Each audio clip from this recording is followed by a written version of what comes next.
All right, if we can have our seats, and we'll get going here.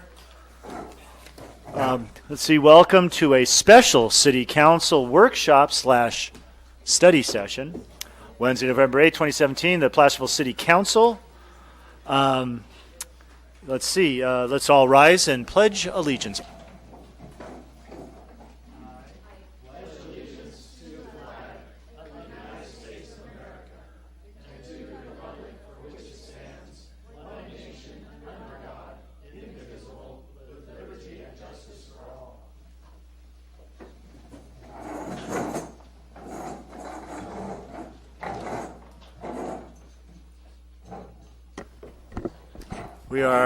We are without our very capable clerk, so I'm just going to wing it here. Let's see, roll call. Councilmember Acuna. Here. Councilmember Borelli. Here. I'm here. Councilmember Thomas. Here. Councilmember Wilkins. Here. Great. Do we have any announcements to the public? None? Okay, great. Someone want to adopt this agenda? Move for adopt. Second? We have a motion and a second. All in favor? Aye. Okay. Oh, this is the public comment for brief non-agenda items. This portion of the meeting is reserved for persons wishing to address the council on any matter not on the agenda. There's usually a lot of other stuff written here about how we can't and can do some things, and then I always tell everybody to be nice. So if you want to talk about anything that isn't about water and sewer rates that we actually have some control over, you may do so now. But first off, do we have any written correspondences? Okay, great. Anybody wish to come and speak at the microphone? Seeing none, we'll bring it back here. Discussion / information items, and this is why you're all here. Water and sewer rate study. And before we get going, I would just like to say welcome and thank you for coming this evening. The issue of water and sewer rates, anytime we talk about these things, it can be contentious and sometimes interesting. Certainly, it's an interesting subject and one that we'll be noodling through over the next a month or 2 months, I guess. I don't know how many. We're going to have a couple of meetings about this and whatnot. Yeah. And it's hopefully you'll learn a lot about how things work in the terms of water and sewer and how the systems work and how we set the rates and sort of the fiscal realities that we have to deal with. So there's going to be a lot of math, but there will be no test at the end. So anyway, that's just my little bit here. So who is going to start us off? Thank you, Mr. Mayor, members of the council, and again, thank you to the community for those of you that came out tonight to see what's going on with our water sewer rates. We have lots of information for you. Tonight we will talk about our mission statement, our primary goal of this study. We'll look at the water and sewer services that you are currently receiving and the folks that provide those services. We'll talk a little bit about capital, CIP, and also the additional services that we would like to take a look at. We'll look at the cost of providing service. We'll also look at the proposed rates and next steps.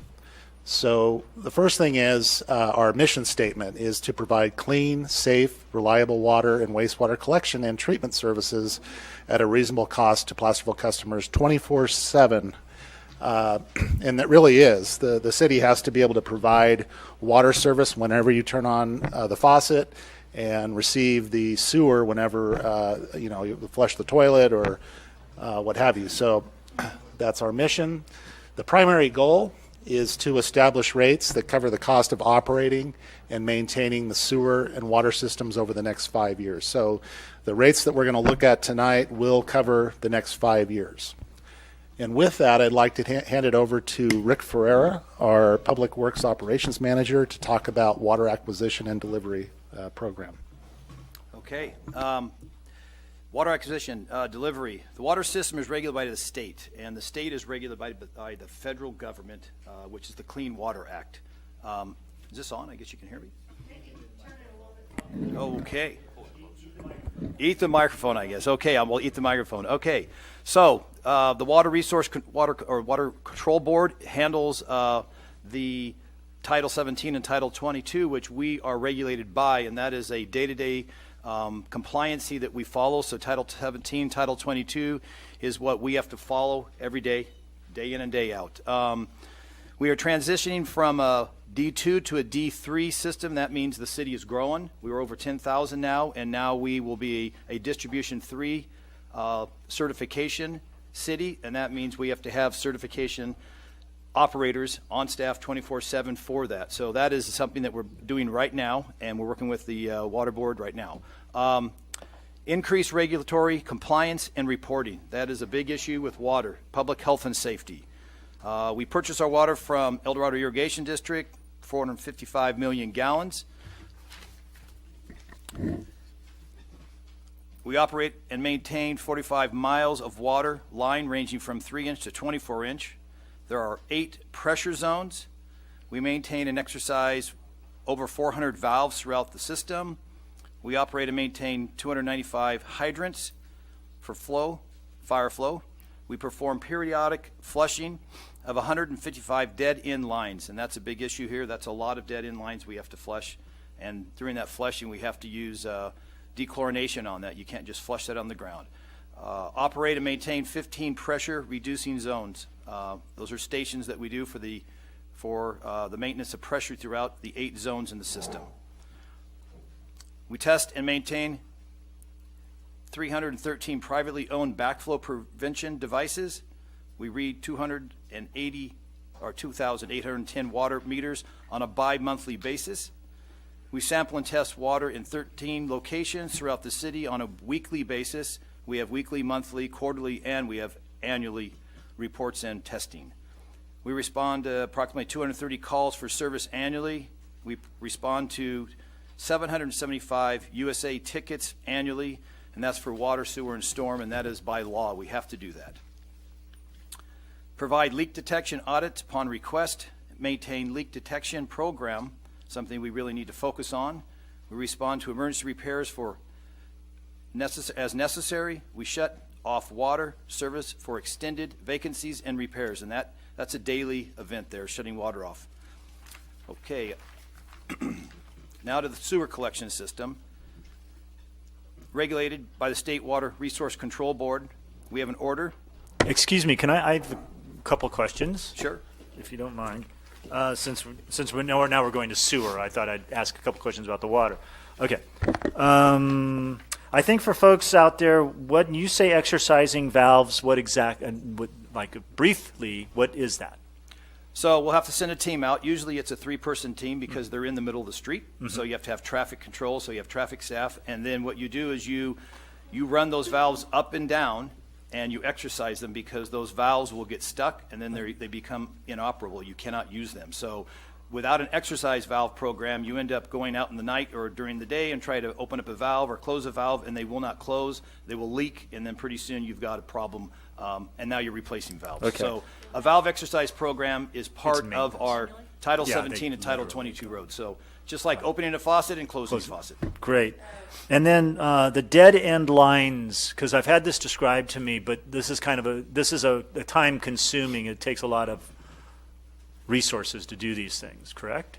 Yes, yeah, there's 155. And so basically what happens is those dead end lines, those are end lines, and it's called aged water. So the water sits in those lines, and then it deteriorates over time. So we have to move that water out by flushing that water out of the system. That's to keep the water circulating and keeps it fresh. And this is somewhat a function of having a really kind of old city that has sort of like lines that went out and then ended, or like the one that's out here by City Hall where the freeway literally just cut it in half, and then they never went in and connected the two ends of it again. Correct. Okay. All Yeah, right. and when we're trying to tie lines together, so through engineering capital projects, we're hoping to tie things to keep water circulating. You want Right. water moving all the time. Of course, That's what okay. keeps it fresh.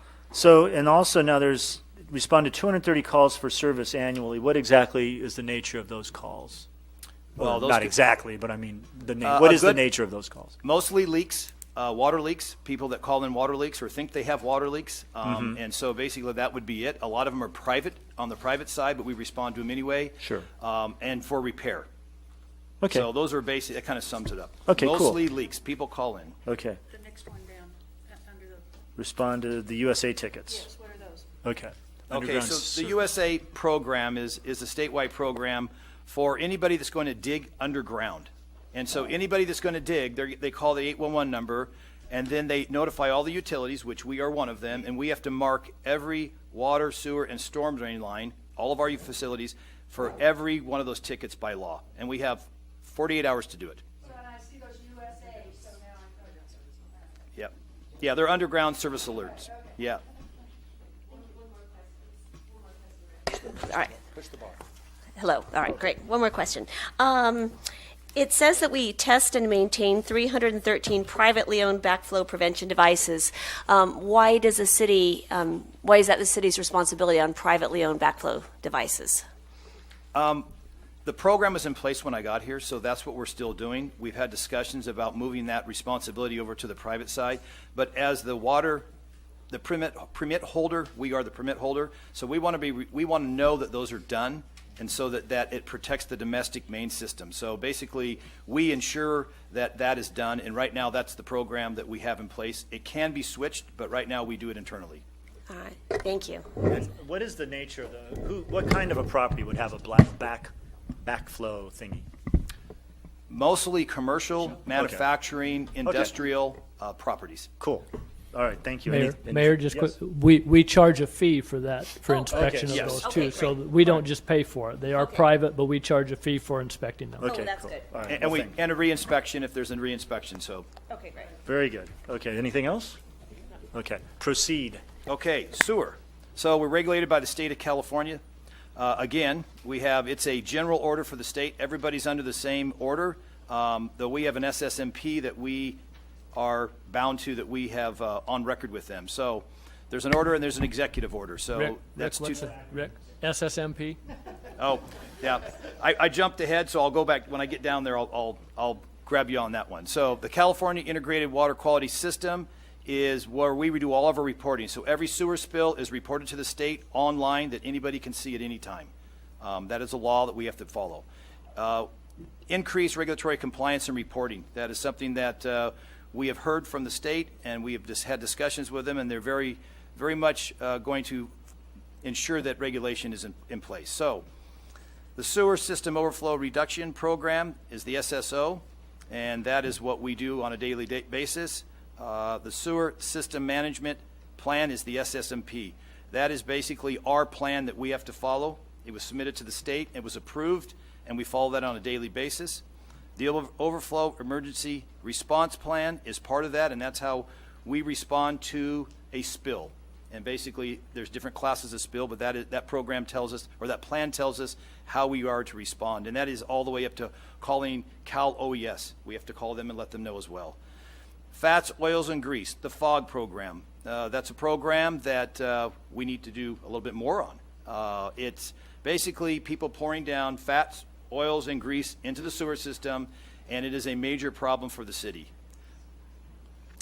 Inflow and infiltration reduction, that is all I&I, and that's basically leaky pipes, and that is water that's leaking into our sewer system, not out of our sewer system. So the system designed to take so much water, and basically the old pipes are leaking and bringing water into it, which then we are treating at the other end. As a point of reference, when we were having the high water events from the rains this last year, how much waste do we typically handle at the sewage treatment plant? I'll let Mr. Rivas talk about that. Okay, about 400 million gallons annually. how about? But it's like 1.5 million a day, approximately. The treatment plant is designed to handle typically about 1.2 million Right. gallons a day. How much water was going into the plant at the high water mark? I believe it went Because up to the floods. 7 million. So Up to that just gives you an idea of how much water was infiltrating the sewer system. It increased the inflow into the sewage treatment plant by like 5 million or 6 million. That's gallons? Yeah. Gallons. Yeah, gallons of water. Okay, thank you. Okay, a major issue that we have is root intrusion. So we're going to start a root intrusion control program, and that is basically a foaming program. Roots grow back after you cut them, and a foaming program will help kill those roots to help lower our maintenance cost. Operation and maintenance, 50 miles of sewer lines ranging from 3-inch to 24-inch. We operate and maintain 4 lift stations, perform periodic flushing and CCTV for sewer. That is basically cameraing the line with a camera system, recording it, and looking for cracks and problems. Perform system inspections. We respond to emergency repairs as necessary, and we respond to sewer spills as needed. You can see on the slide there, in the bottom corner left, that's a 24-inch sewer line, and you can see with a 24-inch sewer line, that is about a 3-foot long hole, and that is a hole that was caused by those two big rocks up there in the upper right corner that landed on it, and that was right in the middle of Hangtown Creek. You can see the guys out there. That's also in Hangtown Creek, and we're out there trying to clean a manhole out with a clog, and we had to wait for the water to come down. The water was over that manhole when we first started. That's the Public Works crew. That crew handles all water, sewer, storm drain, streets, 24/7. So that's what we have to work with right there.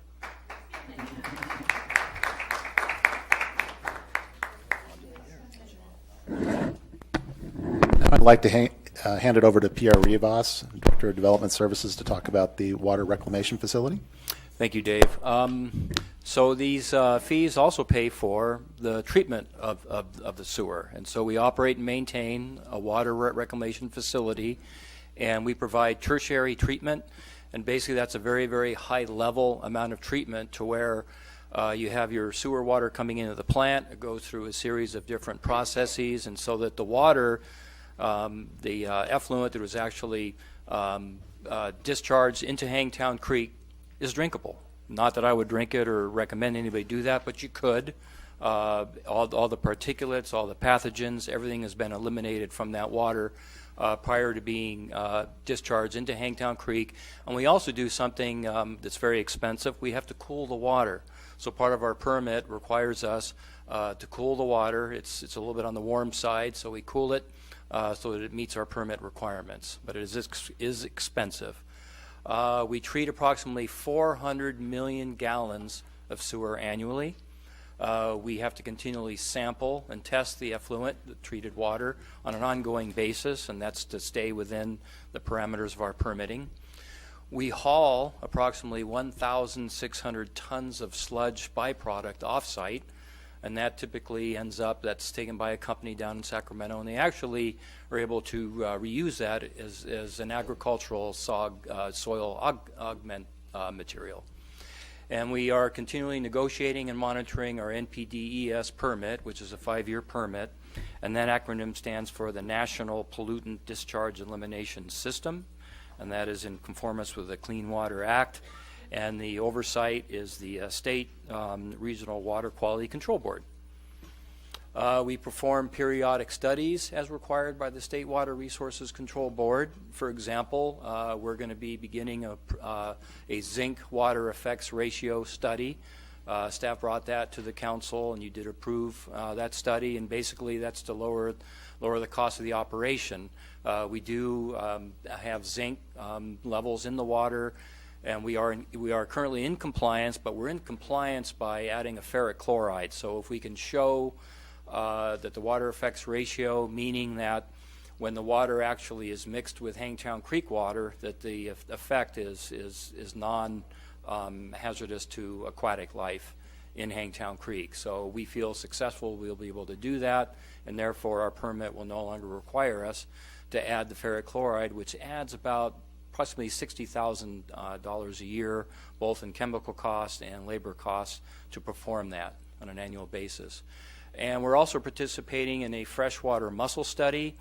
That has to do with ammonia. There was some new regulations that came out of the EPA that these freshwater mussels are very sensitive to ammonia. So we're trying to show, we're basically participating in that study to show that we don't have freshwater mussels in Hangtown Creek. And so there's a new study out that looks like we can do an analysis of the water based on DNA sampling of the water to determine that there are no mussels, and therefore we're not going to have to endure another expensive treatment of the water to remove ammonia. The wastewater treatment plan is monitored 24/7. We continually search and implement additional efficiencies and environmentally friendly enhancements such as we don't use chlorine, we use UV, ultraviolet. That's what makes it a tertiary plant that kills any of the remaining pathogens that may be in that water. Reduction in the use of chemicals, use of more environmentally friendly chemicals, and conversion to solar power. We are looking at putting a solar array there that would hopefully augment some of the power needs of the plant. This is an aerial view of your wastewater treatment plant. And so even though it's considered a small plant in comparison to some of the larger ones you might be aware of, such as Sac Regional or East Bay Mud, this is still a very, very complex plant. This is the staff that runs that complex plant. And right now you'll see 7 staff members. We are down 1, and so we hope to be able to hire 1 hopefully within the next month for a total of 8. The manual for our sewer treatment plant says that we should have 11. So I want everybody to understand that we're a little bit understaffed, and so they work hard to maintain the operation. And one of the things staff is asking is that this would hopefully, this fee increase will help fund an additional operator, because we have a significant amount of overtime and we'd like to cut down on some of that. So anyways, there's the staff. There they are, hard at work. You can see the lab technician on the upper left-hand corner performing some of the lab tests. There's one of the clarifiers that was emptied for maintenance. Down at the lower left, you see those are some of the pumps for the digester. And in the very back, you really can't see it, but we also collect the methane, and we have sort of a cogen plant to provide some of the heating as necessary to keep the plant running efficiency. And then we see one of the operators that's constantly monitoring the plant through our SCADA system. And at this point, I'll turn back to Dave. Thank you. Thank you, Pierre. And now I'll hand it over to Rebecca Neves, our city engineer, to talk about the engineering division. Thank you, Dave. The engineering division is responsible for operating and maintaining the geographical information systems for all the facilities within the city. This includes water, sewer, storm drain, and the roads. We also include services to design the replacement of sewer and water systems as they are needed and developed. We are also responsible for developing budgets for the replacement of sewer and water systems and administering some sewer and water grants as well. The city's been very fortunate to receive a large amount of grants to assist us with completing these very needed projects throughout the city. And the projects are implemented in our CIP, which stands for Capital Improvement Program. So we manage the budgets and the analysis, and we also prepare this information and review it with your Measure H and L Sales Tax Committee and get their input and direction or recommendations presented to City Council.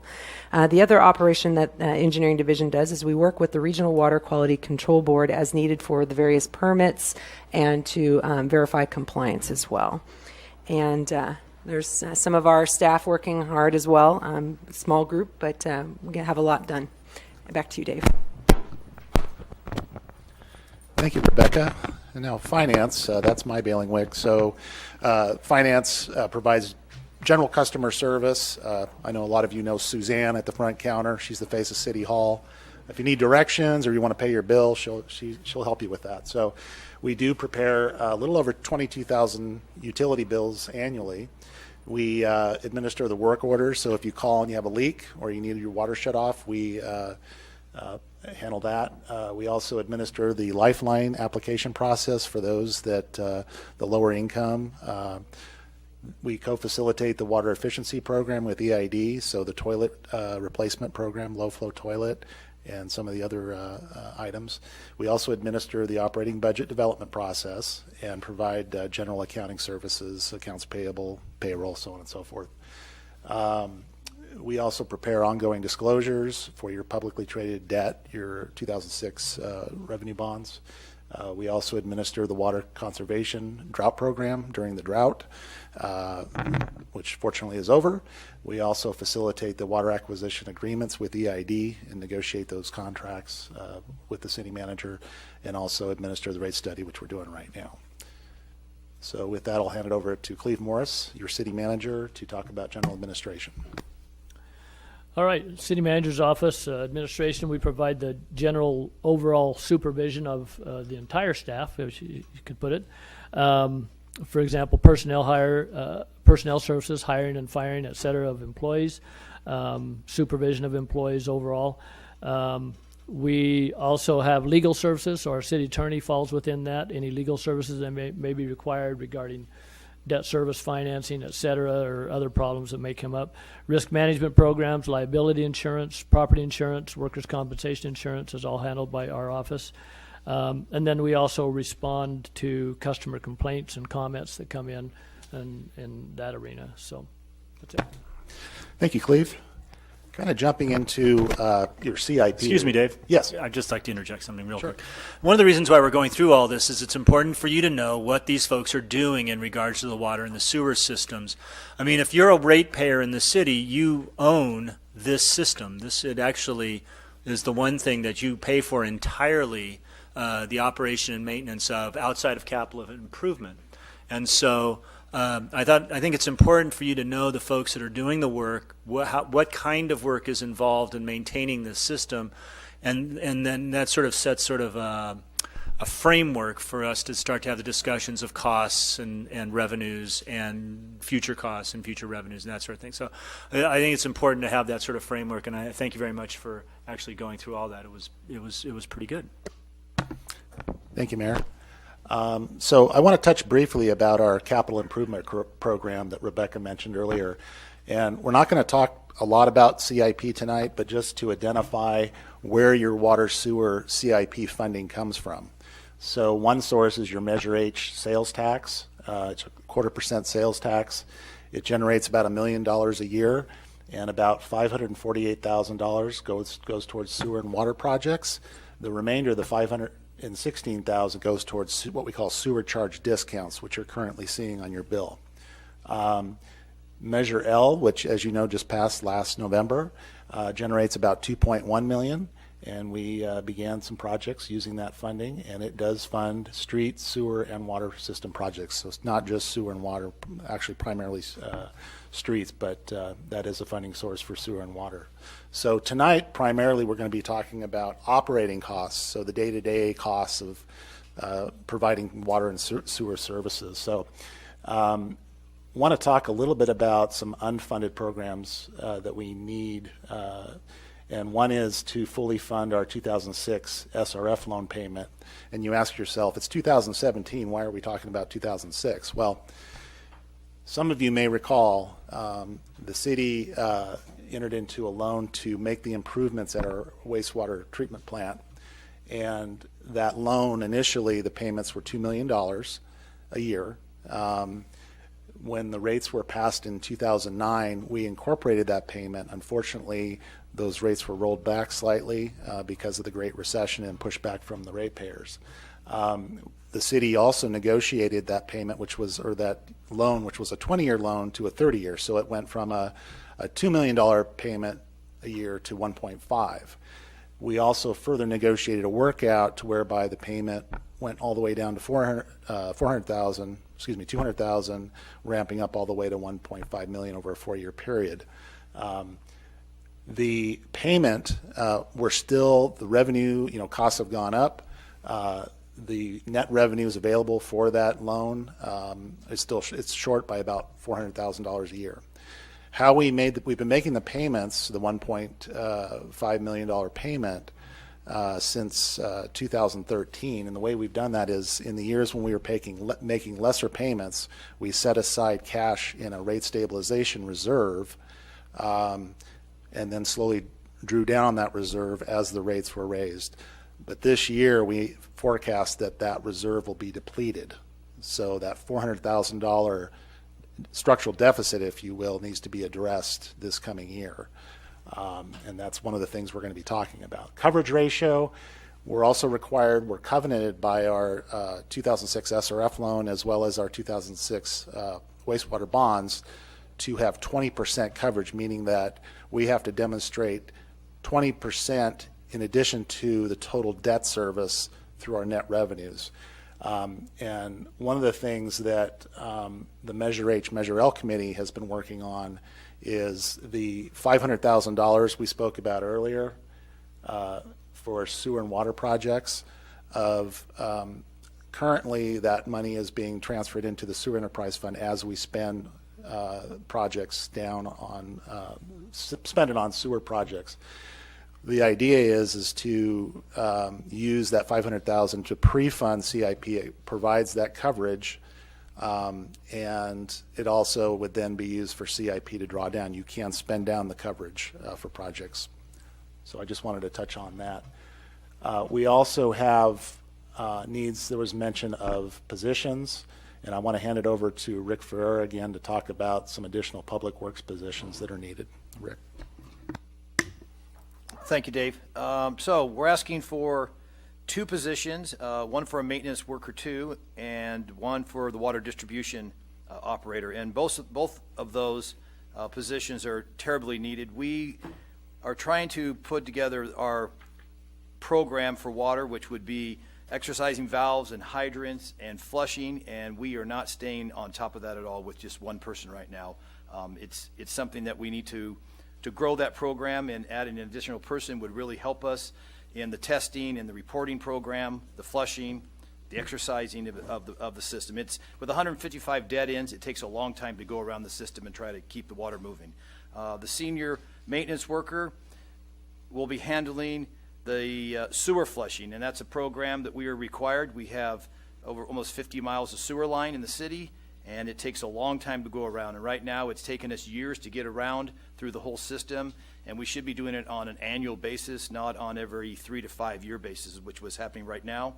One of those programs is the FOG program.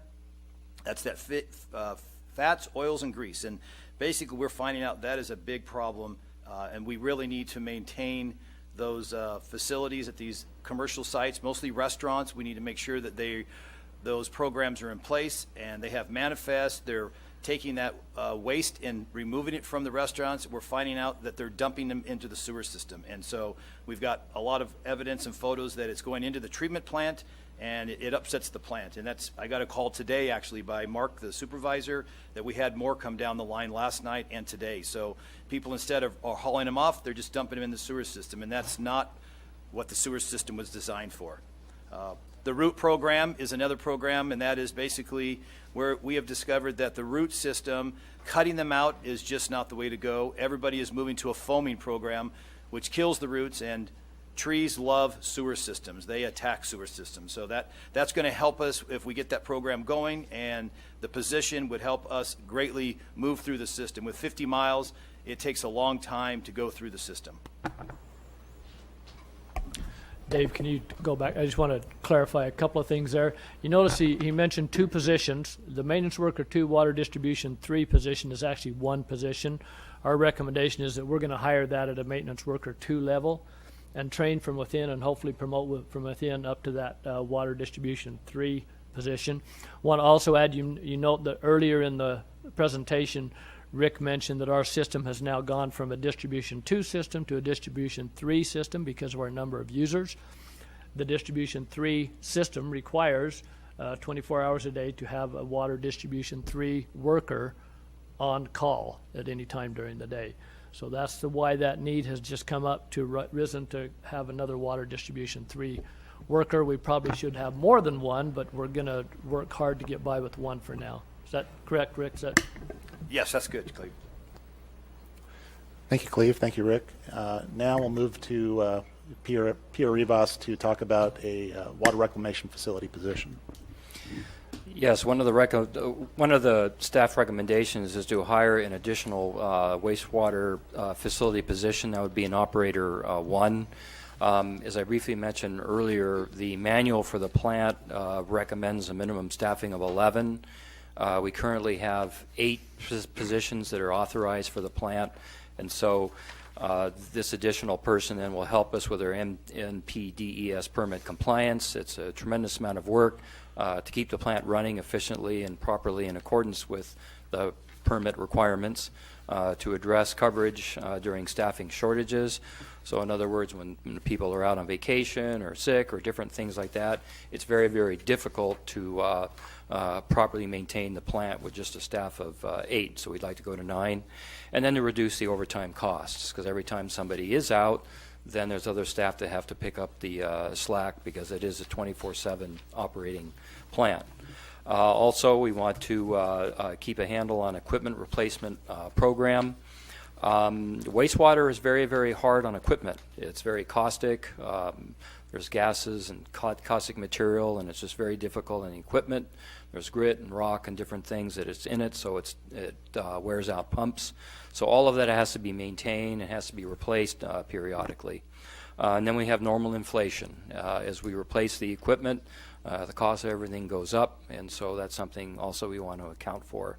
And I'm just going to take, just real briefly, just a little bit off script, because we have a good number of the public here. I really want to stress to the public and tell your neighbors or whatever, there's a habit of what goes down the toilet or the sewer is out of sight, out of mind. There's very limited materials that, from staff's perspective, we'd like to see go down and be flushed down the toilet. So wipes, plastic, a lot of different materials basically is hard on the plant, and it's very costly. It wears out the equipment. There's a lot of manual labor involved with removing that material that really shouldn't go to the wastewater treatment plant. So again, I can't tell you enough, and we hear this from all the wastewater treatment plants everywhere.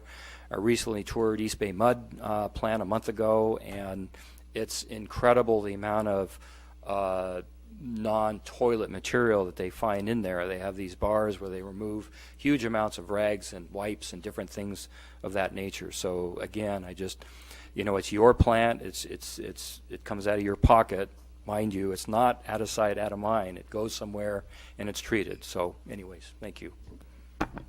Thank you, Pierre. And I'd like to kind of touch on equipment replacement also. There is a need not only for the WRF for equipment, but as Public Works throughout the city, any of the divisions that service water and sewer, especially Public Works, vehicle replacement, general equipment. So one of the things that we're going to talk about in the latter, during the 5-year period, the last 3 years of doing a capital lease to get caught up with our equipment replacement program and also infuse cash into a equipment replacement program for the future. And then normal inflation really affects all of our divisions, whether it's finance or Public Works or the WRF, everything goes up, so we have to address those costs. So jumping right into water. This is your adopted fiscal year 17-18 budget. It's kind of washed out, and for every $1 you pay for sewer on your bill, 36 cents goes to personnel, 34 cents goes to supplies, 12 cents goes to overhead, 4 cents to services, and equipment, contingency, debt service, other expenses like training, so on and so forth, 15 cents. So that's your operating budget. We're approximately looking at maintaining that allocation, if you will. It does vary from year to year for needs. The things we look at for costs is personnel. We are required to negotiate with our employees. We're not for sure what our costs are going to be for sure, because we haven't negotiated all 5 years, but we do know, for example, we negotiated a 2.5% increase that's effective in January. I suspect they'll want to try to negotiate an increase in the next 5 years, so we have to account for that, at least estimate. Supplies, services, generally over the last 5 years, consumer price index, the average is about 2.8%. So we assume 2.8% for most items. Debt payments, those are things we have to do. We have to pay those things existing, and we did built in, like we talked about, a capital equipment replacement program.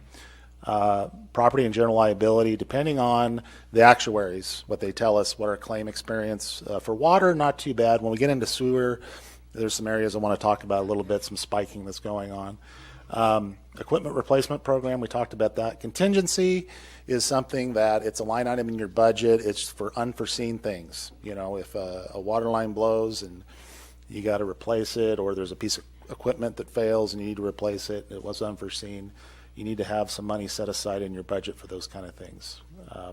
Other expenses, training, publications, those kind of things, just more minor in nature.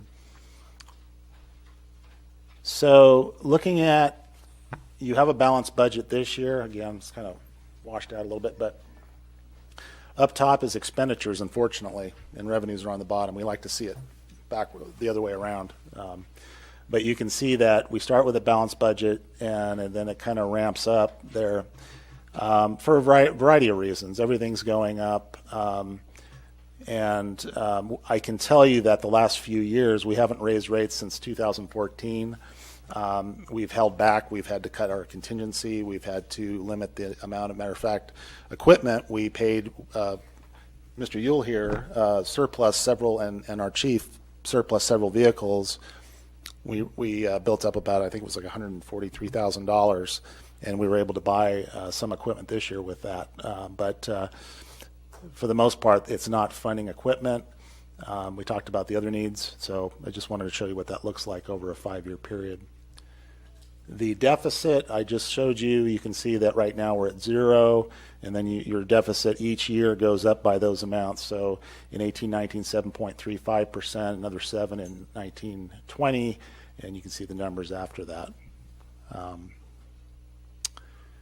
And when you look at the equivalent rate increase, that's what this slide is. And I'm going to hand it over to your consultant, Michael DeGroot from Bartle Wells Associates, and he's going to walk us through the water rate program. Good evening, everyone. My name is Michael DeGroot of Bartle Wells Associates, and our firm actually helped you through your last rate increase.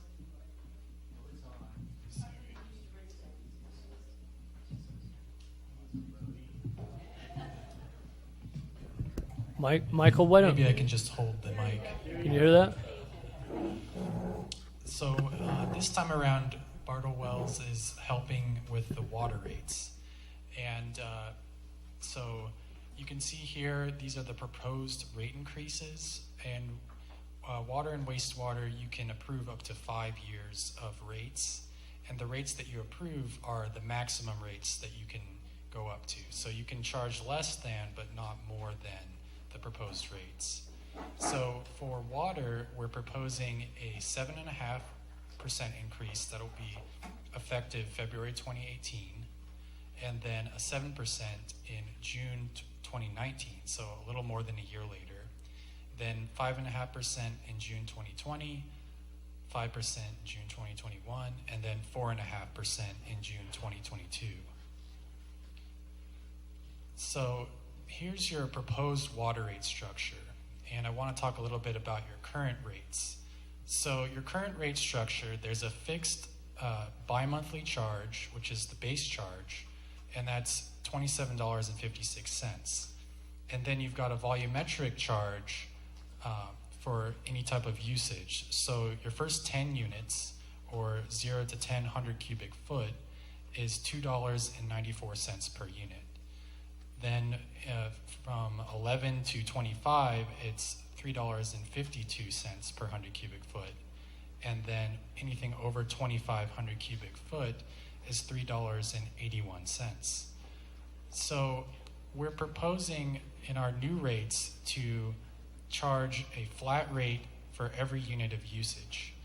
And the reason that we're proposing this change is the result of a recent court case, and that is the San Juan Capistrano court case, which was, the decision came down in April of 2015. And prior to that court case, many municipalities simply allocated costs to the tiers to encourage conservation. And the result of the decision was that you can't simply allocate costs. You have to have a cost basis for each tier breakpoint and each unit. And when we look at the city of Placerville's costs, essentially you buy all your water for a wholesale rate, a flat rate that doesn't change from EID. And so in order to maintain compliance with this new understanding of the law, we really need to have just a flat rate. So the question is, what is this going to mean for the typical residential user and the low user? And in order to mitigate the impact of eliminating those tiers, we've actually reduced the fixed charge by about 30%.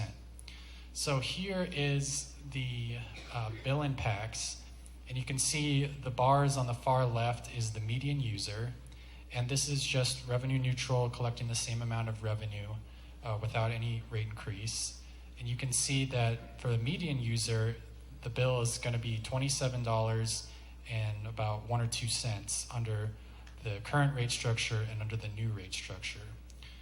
And the median user uses about 900 cubic foot in 2 months. The average user will see about a 3% increase going from 3552 to 3667, and they use about 1400 cubic foot in 2 months. And then finally, we have a summer user using 3,000 cubic foot in 2 months, and they will go from 6441 to 6755. And Michael, could I interject? So at those rates, the new base charge and the new commodity charge, we would generate the same level of revenue we are today. Yes, that's right. Okay, thank you. A quick question. You said these are bi-monthly rates, but this says it's a monthly structure. So the base rate, I just want to clarify, is that bi-monthly or monthly? They're monthly. Okay. All right. Thank you. Correct. So the usage shown here is bi-monthly usage, the 900 cubic foot and the 14 and the 30.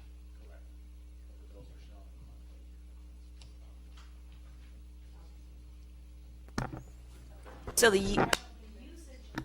the usage is bi-monthly, but the cost is a monthly cost, is what you're saying? Right. So the usage, the 900 cubic foot is the median use for 2 months, and the $27 is the monthly bill.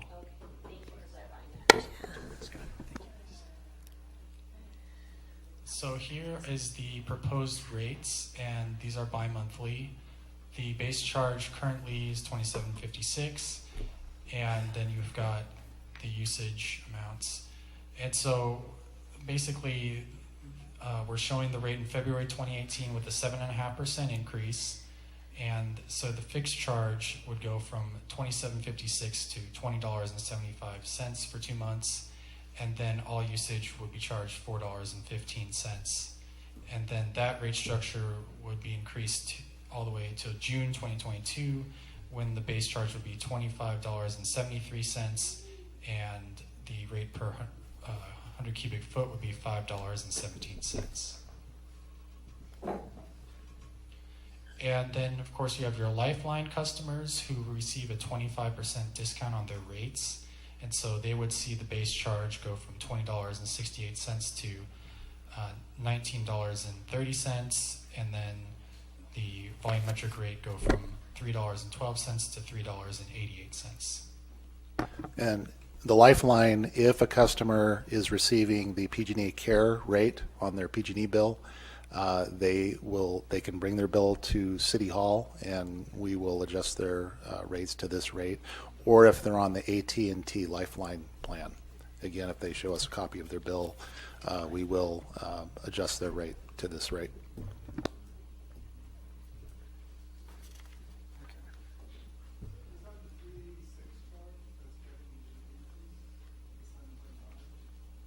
Hold on, Mickey. Go back.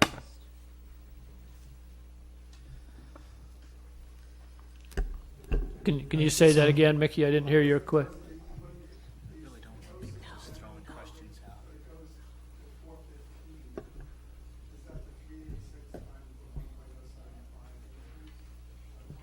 I think you need to go back one more, Dave.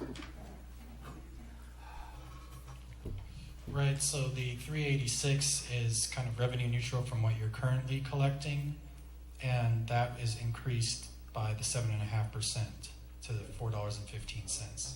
Right.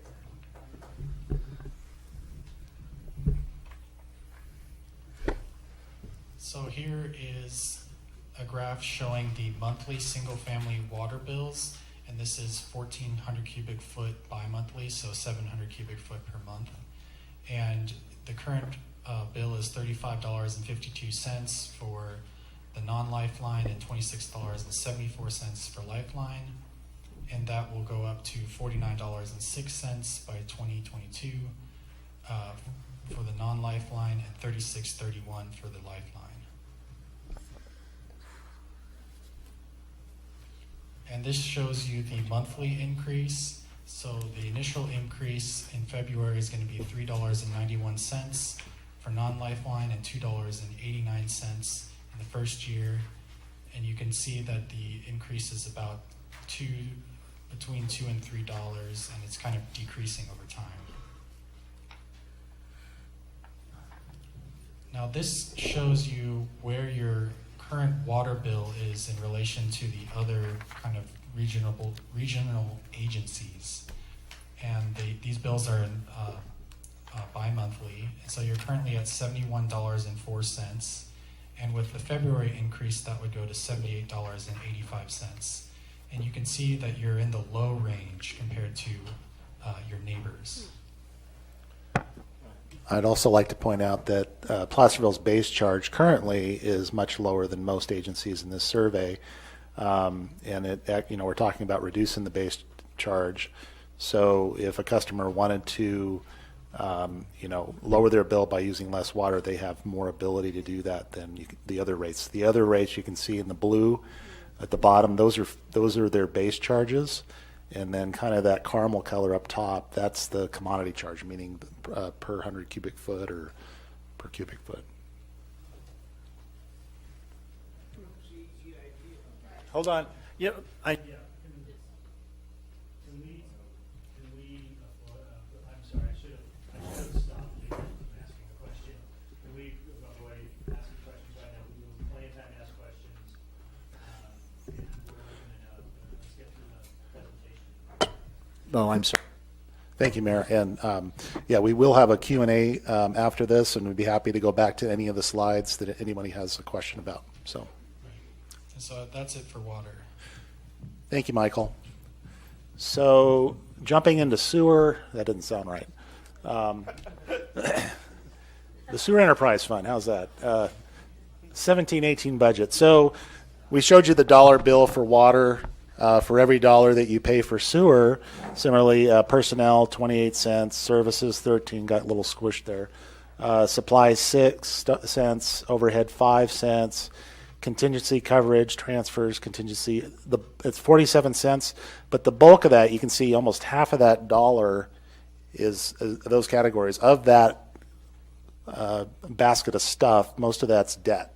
So almost half of your Sewer Enterprise Fund budget is just paying debt, primarily because of the improvements that were made between 2006 and 2009 to the wastewater treatment plant.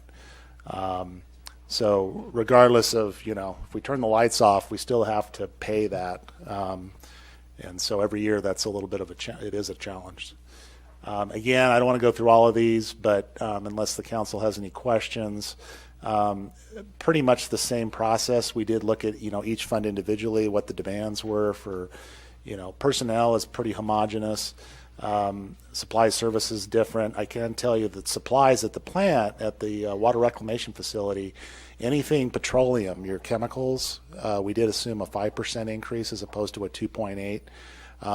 Anything petroleum is very volatile, as you've seen with fuel prices and whatnot. So we did that, but everything else, for the most part, supply services 2.8%. We did assume the debt payment.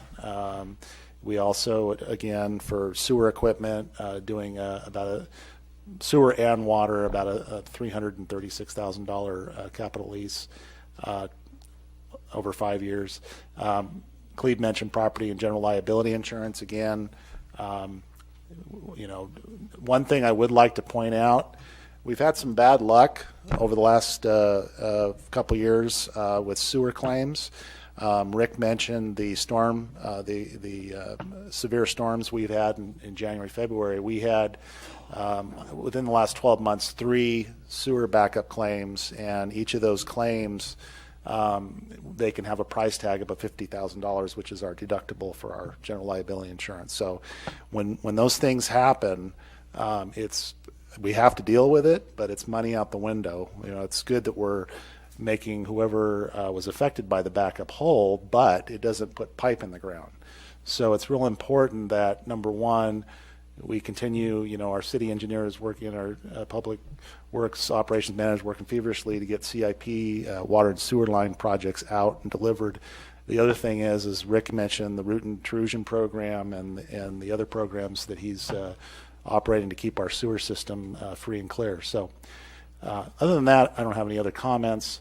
The budget for the sewer enterprise fund, I mentioned a structural deficit of about $400,000. You can see that we start out in 17-18. That is being funded again by your rate stabilization reserve, one-time funding source. Moving forward, that deficit grows to about $2 million if you didn't do anything with your rates. One of the things I want to point out is we've had some really good development in the last 3 years, Eschaton, Rigid Orchard Hill, some infill projects, and those connection fees, which we can apply to our debt service because it's capital related, has helped maintain the sewer enterprise fund as well.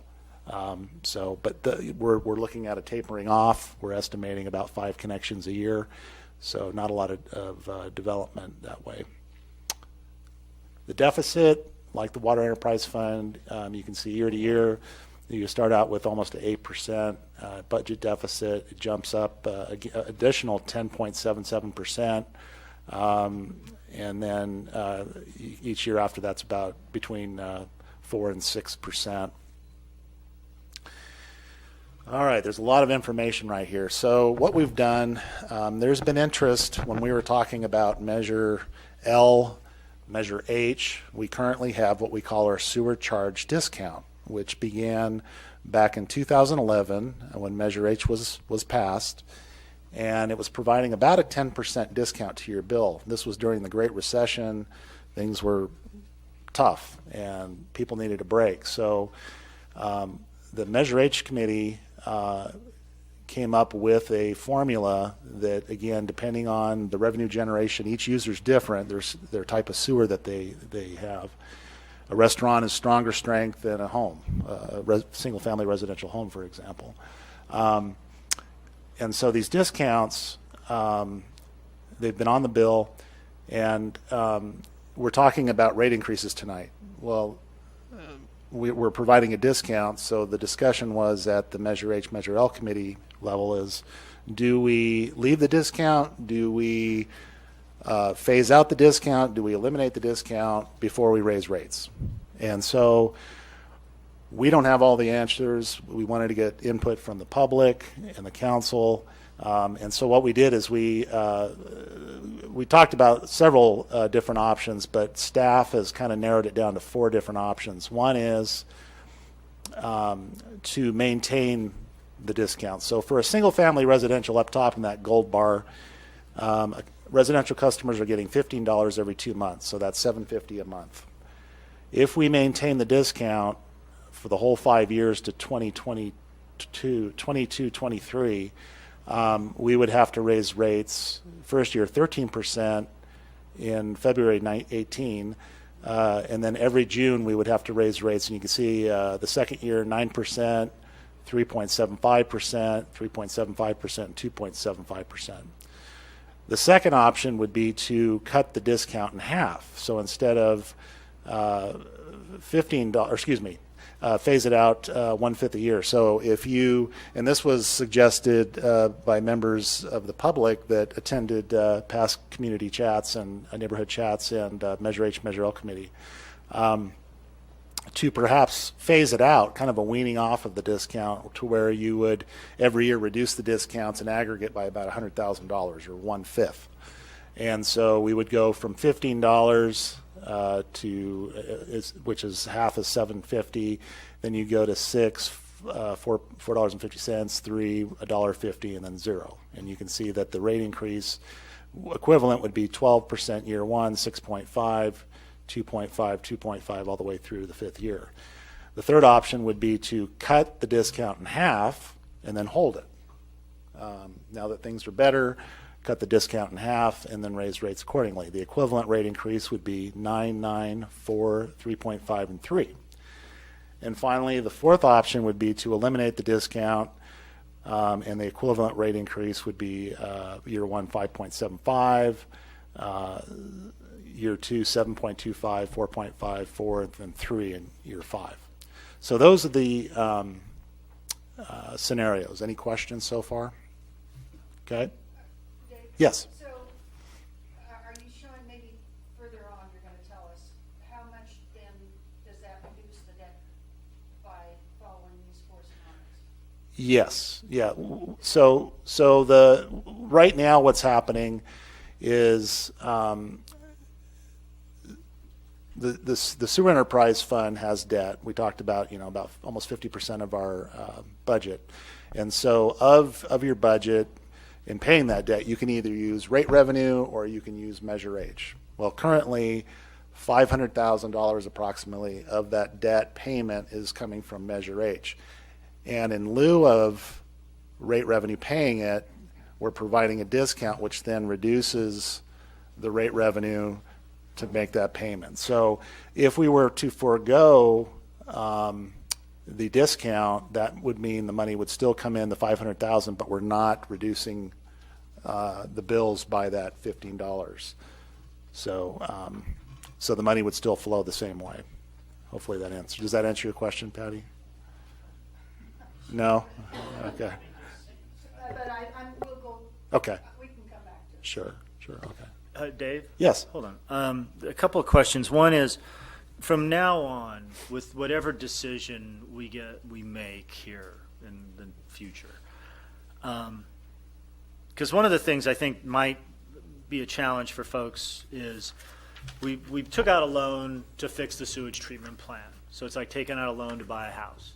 Normally, when you take out a loan to buy a house, you pay in principal and interest, and it's amortized. And over 10 years into the loan, you would have paid off like 20% of your principal, and and we all know that.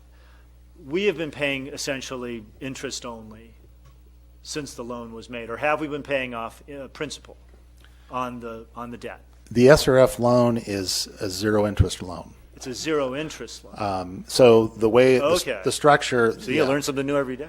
Yeah, the SRF loan, the way it works, they call it a zero interest loan, and Right, the way it okay. works is we build the plant, we Yeah. spend $1, Yeah. they reimburse us 83 cents, and then we Okay, pay them $1 back. So it's not a zero interest loan. I mean, No, it's the about imputed interest is about 2.2%. Okay, so there is some interest on the loan. Correct. Okay, so the original debt on the facility was approximately how much? About. The original debt was 42 million. 42 million. Yeah. How much is owed today? I want to say about 36 million. So we have been paying off some of the. Okay, Yeah. that's important. That's an Yeah. important thing. Yeah. And this will, of course, will help us pay off the rest of the principal and position us for that. I think one thing too that we need, and this is my recollection. I've lived in the town a long time.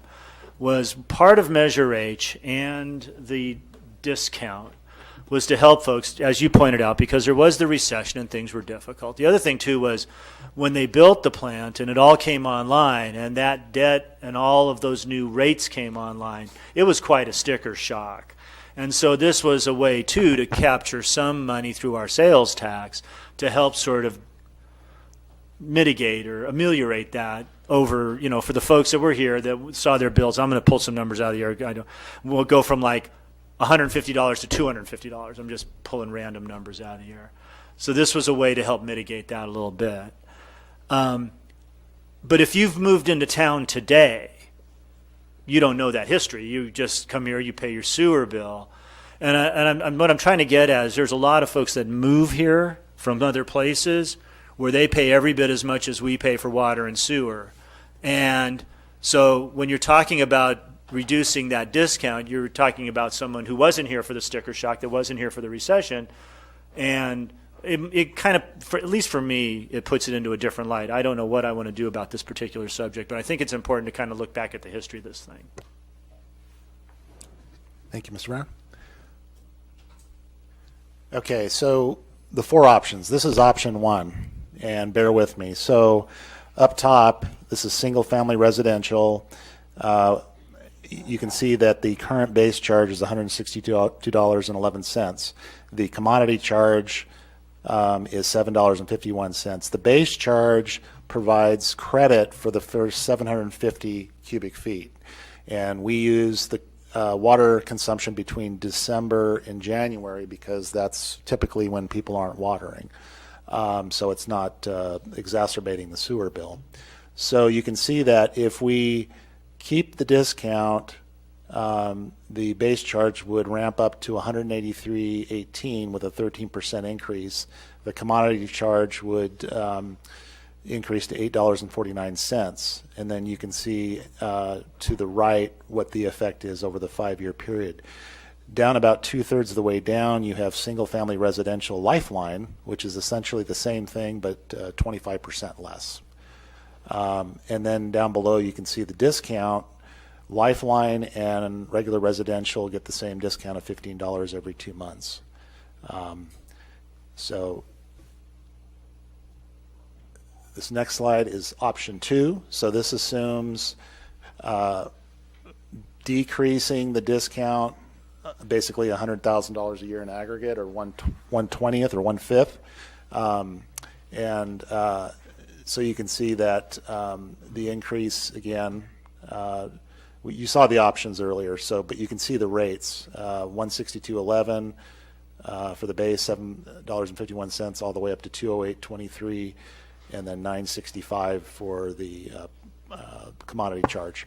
So the important thing is to look at that last number to see where you're at, and you'll notice that when we go through all these options, it's about the same, and that's because $1 of discount is exactly the same as $1 rate increase. It's the same currency, so it's just how you mix the where the money comes from. So, and then you have Lifeline down there, and you can see the discount goes from $15, $12,960.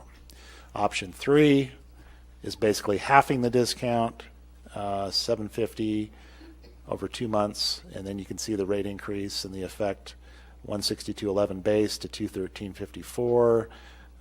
The commodity charge $7.51 to $9.89. Lifeline $121.58 to $160.15.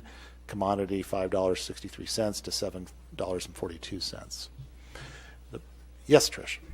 So it would affect the Lifeline customers more than the regular customers because they're losing the $15, but they're paying 25% less.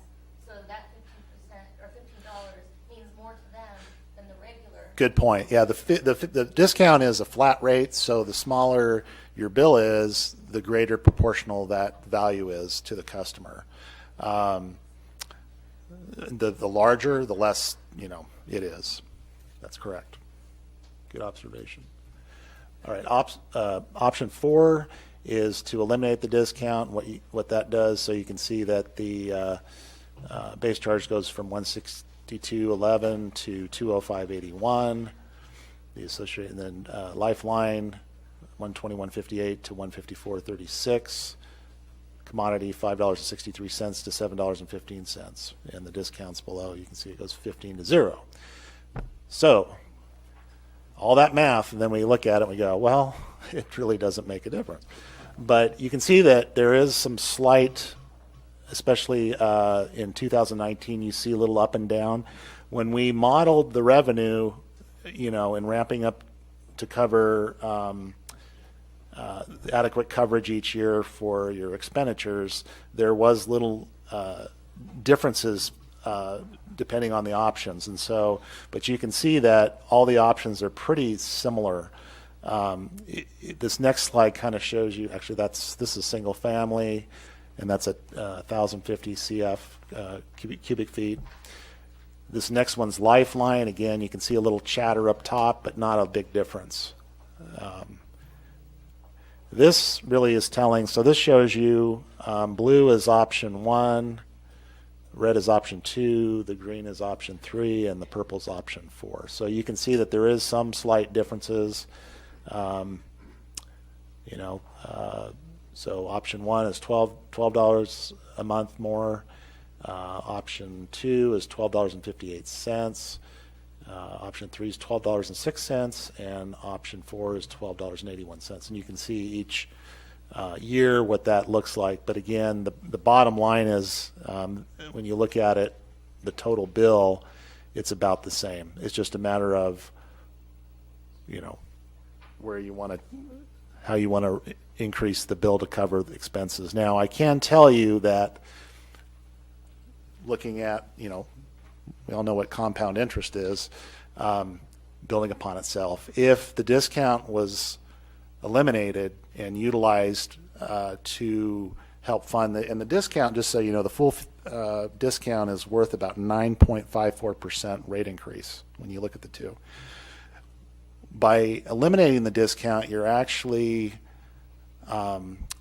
avoiding growing your base. So in future years after this 5 years, because eventually, over time, rates are going to have to go up because costs go up, your base is actually going to be less for future. So in other words, when it comes time, if you were to eliminate the discount, utilize that for part of your funding, your 9.54% of the rate increase needed, the base to the customer in the future is going to be smaller than if you just kept the discount and passed on the full 9.54%, if that makes sense.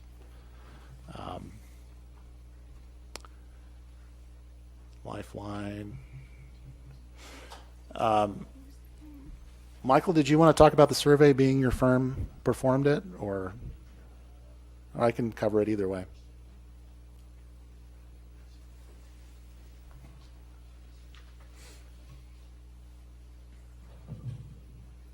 So we conducted a bi-monthly sewer rate survey, and the result is that Placerville is about $193.65 bi-monthly, and that puts you kind of on the upper to mid-range of neighboring agencies. You're currently at $169.64, and so you're moving a little bit higher, but we expect other agencies around the area to also be moving upwards. We've noticed there's a lot of deferred maintenance in the area. We're working with areas like Mariposa County and Groveland that are nearby, and they're facing major capital improvement programs. So we're expecting that a lot of these neighboring agencies will also be increasing. Thank you, Michael. And with that, I would entertain any additional questions the council may have about the information presented. We do have, you do have in your packet the discounts at the varying levels. There's the 4 options, what those look like by customer. We also have the proposed water rates with the new tiering for you, and we also have the sewer rates with the 4 options as well for each customer class. So, and there's copies in the back. I know if anybody wants a copy of that as well, but we'd be happy to answer any questions you may have. We had been talking about the last couple of years about the potential for refinancing the debt on the sewage treatment plant. Presumably, and obviously you'd only do it if it was going to save you money. That is not reflected in these numbers, or is it? Good question. We did speak with your financial advisor, and we looked at the market, and we feel that the budget for debt service and the ability to leverage fairly significant savings. There's an opportunity, long term, there's an opportunity to save money, but I think from a year to year, especially in the early years, you'll find that we're probably right there as far as what our debt service will be, even with a lower interest rate. So we still will entertain the idea of refinancing the debt. Absolutely, yes. But it's a long-term game, not a short-term game. Correct. Okay. The way the structure is built currently, yes. Okay. All right. Are there any other questions up here? Yeah. So along those same lines, what you're working on right now is just the status of what's in our town. But I know that we have more housing coming online, and if the economy keeps going and our businesses keep doing well, we're going to increase our sales tax. So maybe what you're telling us right now is like up to say 4 or 5 years.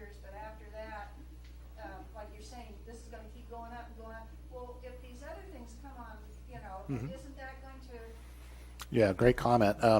First of all,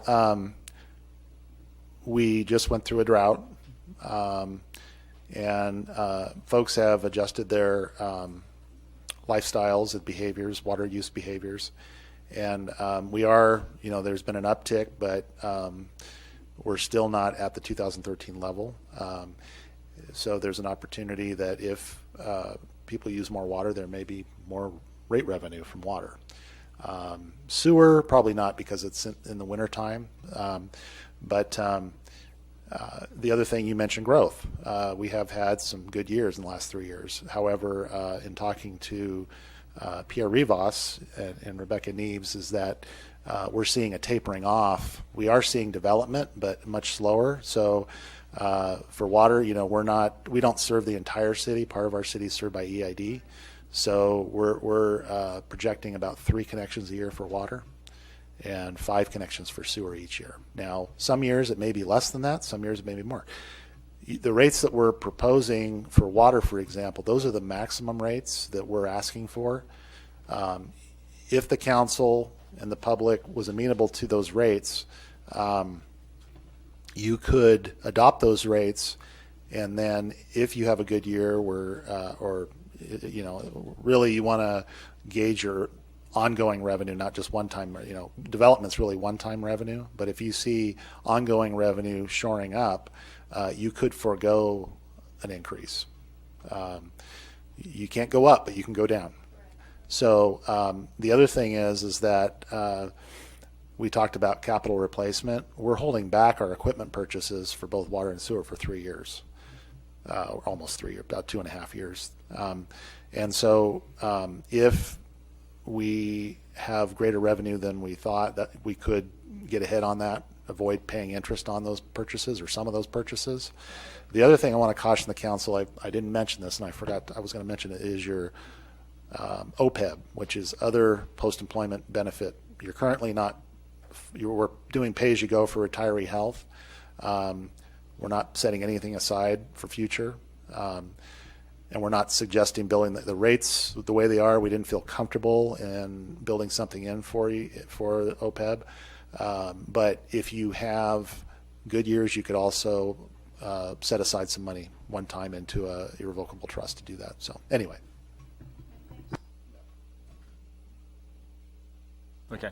I would actually like to take a moment. There are several people here from our Measure H/L committee who have been working on this on behalf of all of you in the city to kind of come up with some of this information. If y'all would just raise your hands so folks will know. It's okay. Go ahead.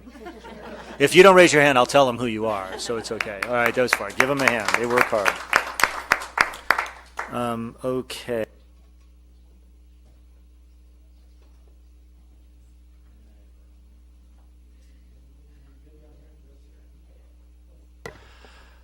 All right. Before we go to next steps, are there any questions from the public regarding all of this? It's a lot to think about. If you have a question or comment, please come up to the microphone, state your name and where you're from, and we'll give you a couple of minutes. I'll be keeping time. Anyway, go ahead. Brady McGuire, 670 Placerville Drive. I've got a commercial office building where we have tenants that basically wash their hands in a sink and flush a toilet. And looking at your rate structure, and it really goes back to 2009 when the city decided to deviate. Back then, the commodity treatment charge was the same for residential as it is commercial. In 2009, you decided to double the rate for office and retail versus commercial. We don't have gray water.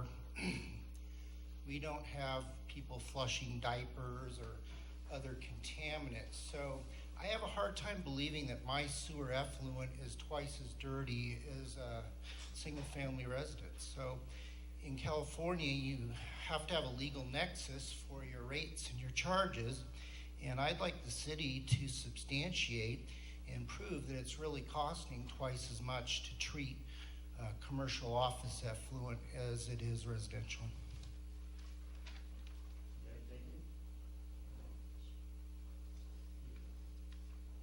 Anyone else?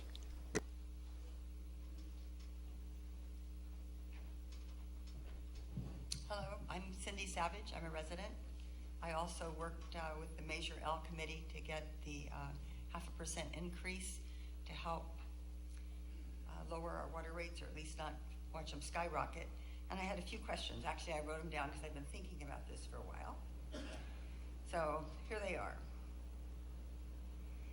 Okay, why was the shortfall in the sewer rates not included?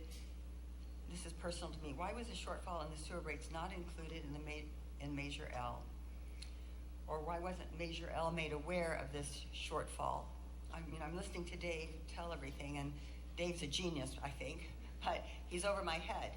And probably when this passed, I think a lot of the people up here were on the committee. I think maybe we didn't really understand what this shortfall was and what was coming up, but we weren't made aware of it. It wasn't clear. If it was clear, I think the city of Placerville would have either voted for a 1% raise in the sales tax, or not passed it and had skyrocketing taxes, which the next time it came around, they would have passed it. So it feels to me like, I hate to use the word duped, but I feel like all the people that I told to vote for this now are going, hey, you know, we passed this on the understanding that this wasn't going to happen, and now it's like a double whammy. You get a sock in the stomach, we agreed with that, and now you get a sock to the face. That's, I don't know if you follow how I feel about that, but I wished I had known when I was in Measure L that that was the case. I think we would have taken a different tact. Also, I'd like to know, this is a really wild question, but what happens when the city misses a payment on a bond? I know our rating goes down. What else happens? Okay, and another question, can the city seek a permanent reduction in the bond payments from the state? I think maybe Wendy, where's Wendy not here tonight? I think maybe she was on the committee that was supposed to go to the state and see if we couldn't work something out. Oh, there you are.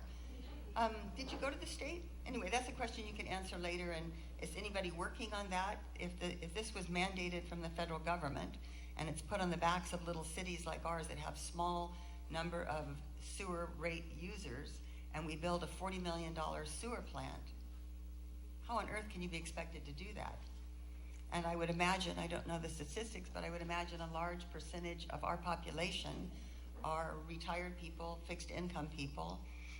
I know our county's very rich, but I don't know if Placerville is. And I also had a question, this is, I don't know, maybe it's a Dave question, is what is the cost of a new technician?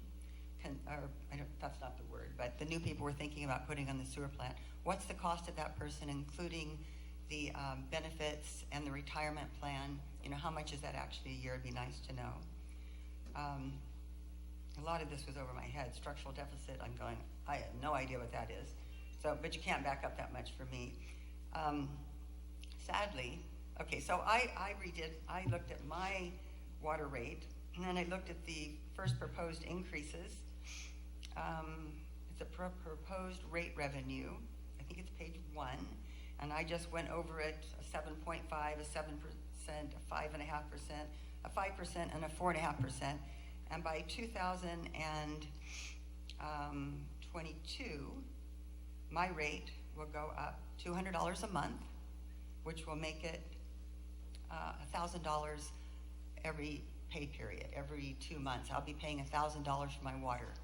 And that doesn't include the little extras. It'll actually be more than that for me. So I think everybody should take this sheet out and go, if I'm understanding it right, it goes up 7.5% the first year, and that's 2018. That adds to the cost, $45 for me.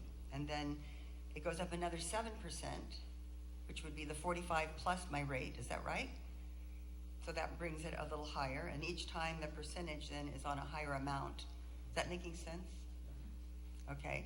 So that's like a 35% rate increase to me by 2022, which is a lot. I've also noticed something, 2 things that we have to think about with Placerville is I love this town, and I've noticed since we had the drought, which really wasn't our drought because we had plenty of water, but Placerville is turning brown.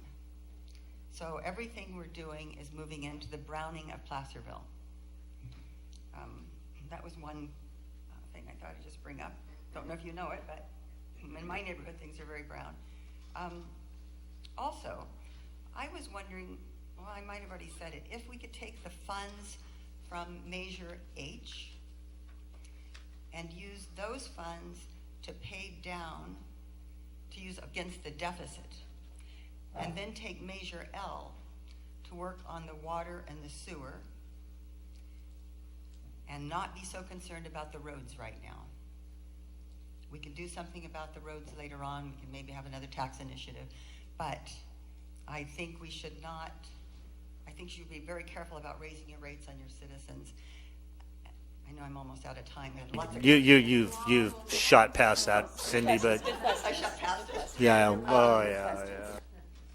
Anyway, let's see. Is there anything else I forgot to tell you about? We have no I've idea. been thinking about it for a while, but I just think we need to think a lot harder. And another idea with the $15 or whatever that little rate is that you give everyone off, how would it be if you don't want to take back what you signed when Measure L was passed that said it was going to give that rate, because that would make all of us liars. And then people don't trust the government so much anyway. But what if you said, okay, we'll leave that 15% there, or that $15, and the new people that come to town, they weren't made the promise. So charge the new people that come into town. Can we do that? No. Okay, well, that's a thought. Okay. Anyway, All right. Thank you. I'm done. Okay. Go ahead, Mike.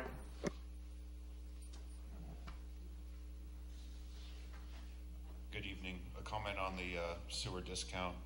So if you left it in place, it would be eaten by inflation, 2 to 3% per year.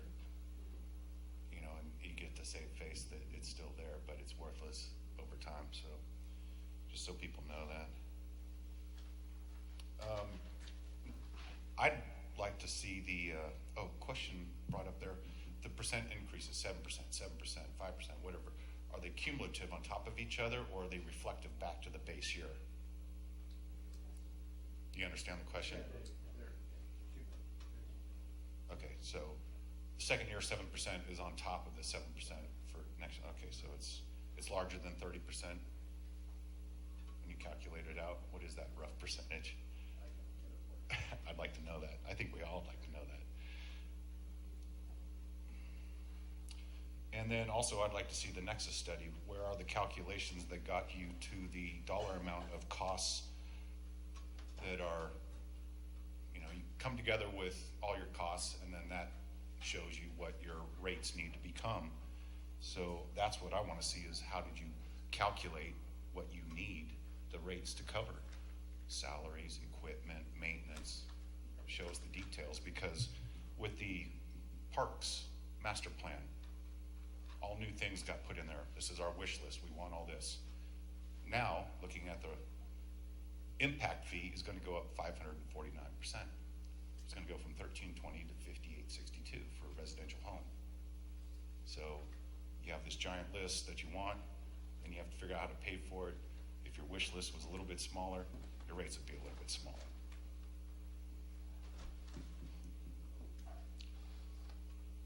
And then also, as CIP projects, capital improvement projects, come on, and they're paid for by Measure H and L, is there been a calculation in these rate structures? Because I'm not sure if I heard CIPs are part of the sewer and water rate structure or not. They're not? Okay, so it doesn't matter, because as Measure H and L money pays for CIPs, the demand for the water rate increase goes down. Better light? Okay, regarding the state's new stormwater requirements, are these new rates going to cover those? If not, how are they going to potentially get paid for? And how? And what's the rough estimate of impact financially for us to meet those new state unfunded mandates?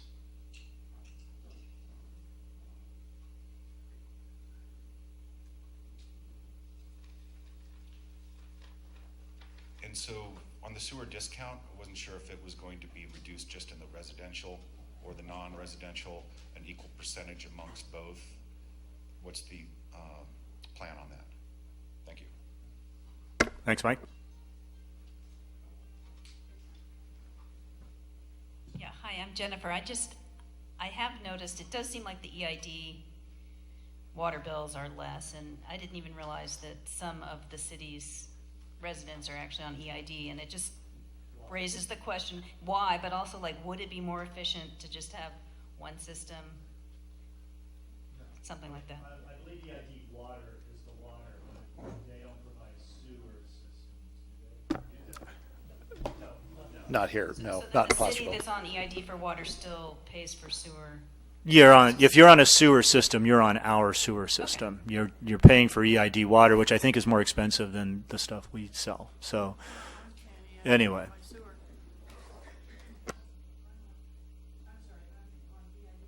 Yeah.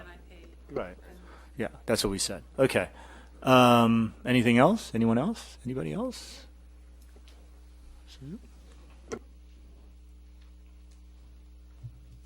Sue Rodman, resident ratepayer, and very concerned. I think that the sewer, I was on the Measure H committee when we decided these sewer discounts were such a great idea.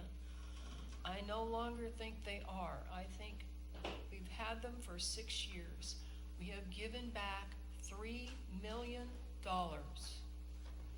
That $3 million could have gotten rid of every single piece of Orangeburg pipe in this city.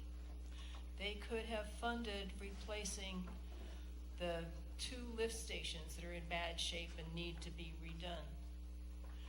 And now we're talking about we also don't have our 20% overage that we need to have, and that's just about very close to the same $500,000. So it seems to me the first thing we need to do is eliminate these sewer discounts. They were very nice to do in the beginning, but it's been 6 years, let's get over it. We need to move on, and we need to do what needs to be done for the city systems.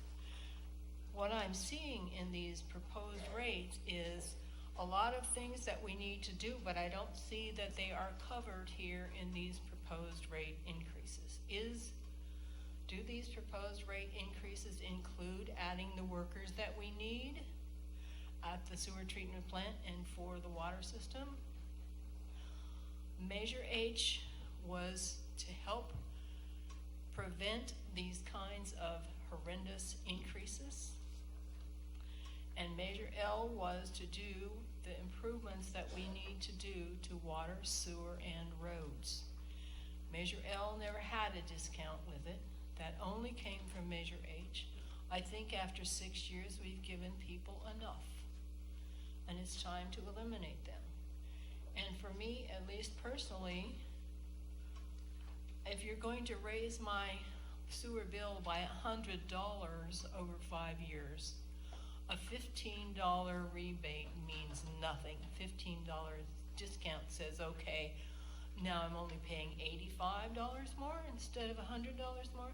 No, just take the discount away, and it reduces the rates that you need to increase right from the very beginning, as well as all the way through. By the time you get to the end, you're still looking at a little bit lower amount of rate increase that you have to do. So that's my input.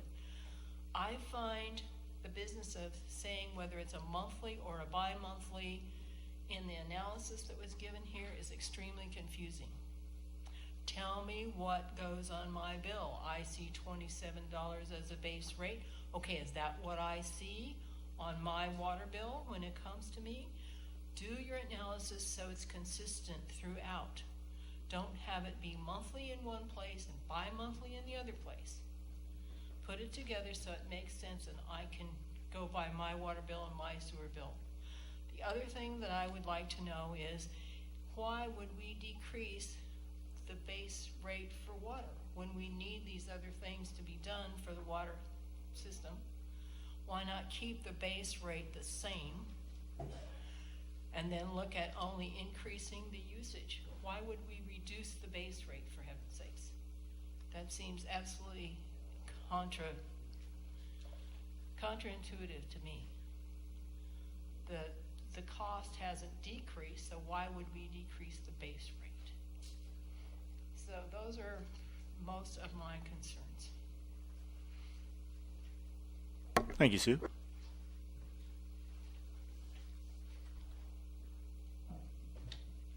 Hi, I'm Tom Compston, also on the Measure HL committee, and I'm, like Patty, I'm an EID water customer and a city sewer customer. So I don't really have a dog in the water fight, but I really just want to echo 2 points, the last 2 points that Sue just made. The cost of obtaining the water is, from EID, is 25% or less of your water enterprise fund budget.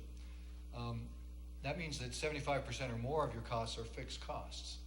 So I understand with the city of San Juan Capistrano case, the legal need to get away from tiered rates here in the city of Placerville, because we have one supplier and they charge the same amount no matter how much water the city buys. But that doesn't mean you have to reduce the base rate. And I think it would be a mistake when consumption is flexible and will go down in a drought to not cover at least most of your fixed costs with the base rate. So I would encourage the consultant and the staff to relook at that. And then secondarily, I agree with the analyses should all be on a bi-monthly basis so that we can see what the effect is on their bill. So those are my 2 points now, and I'll have other thoughts when the committee meets again, I'm sure. Thanks. We'll have several bites of this apple before we're all said and done. Okay. Are there any other comments, questions? Okay, thank you. Some of the questions I think are going to require a little analysis. If there are, in fact, questions that can be answered now. I want to speak to the Measure L and even Measure H, I guess, and the discount. Nowhere in Measure L did it say we were going to have a discount. Now, the discount did come up in the discussion because the discount came up when the opposition said, well, you don't need Measure L because you could just take this money away from people. And we were saying that's apples and oranges. That is a discount. Actually, it's from an entirely different measure. And you know, so and there was some discussion of that, but nowhere in Measure L did it say that. And so that's one thing. And the issues are capital and operations. And we're talking about operations right now. All of Measure L and Measure H, to the degree that we can capture money and plow it back into the sewage and water and road system, are investments in the community. Just like these water rates, by and large, are investments in this system that we all own. We just own a phenomenally expensive sewage treatment plant, and there's only 30-something hundred sewer hookups. In terms of commercial versus residential, my wife and I don't use much water. I won't get into our sewage usage habits, but we don't use a lot of water. I could make an argument that my rate should be less because I certainly don't use the sewer system as much as a family of 6. But we both live in homes and we both have that. It's a balancing act. We will come up with rates for commercial, industrial, and residential. If you push on one rate, and to reduce another one, you'll just be pushing on another rate.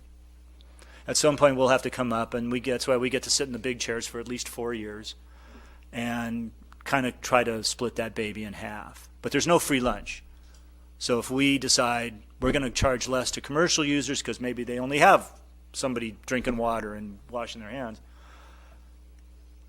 that just means someone else is going to pay. And the system isn't designed, I don't think, in such a way that we can actually differentiate those things. And there's nothing to say that somebody that has a commercial use that doesn't, or a residential use for that matter, or any use that currently isn't using a lot of the sewage or water system, a year from now won't have a client or a tenant or an occupant that will be using the sewage and water system a lot. And so I think we're just going to need to kind of think about that. How many times have rates been raised in the last, since 2010 or 11? 10. Well, since the sewage treatment plant was built and that very first big wave of costs hit, how many times have we raised rates? Approximately. It doesn't have to be exact. In October of 2009, the council adopted a 5-year rate study. Right. Rate schedule, water and sewer. And the initial rates were implemented in January of 2010.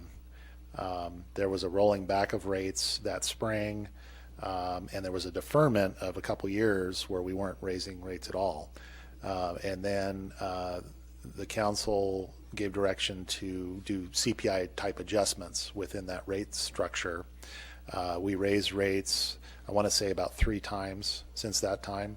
The last rate increase was in August of 2014, and I can tell you that the last rates that were put in place in August of 2014 were below the maximum rates that were on the rate schedule that the council adopted. So we never did pass on the maximum rates that were in that structure.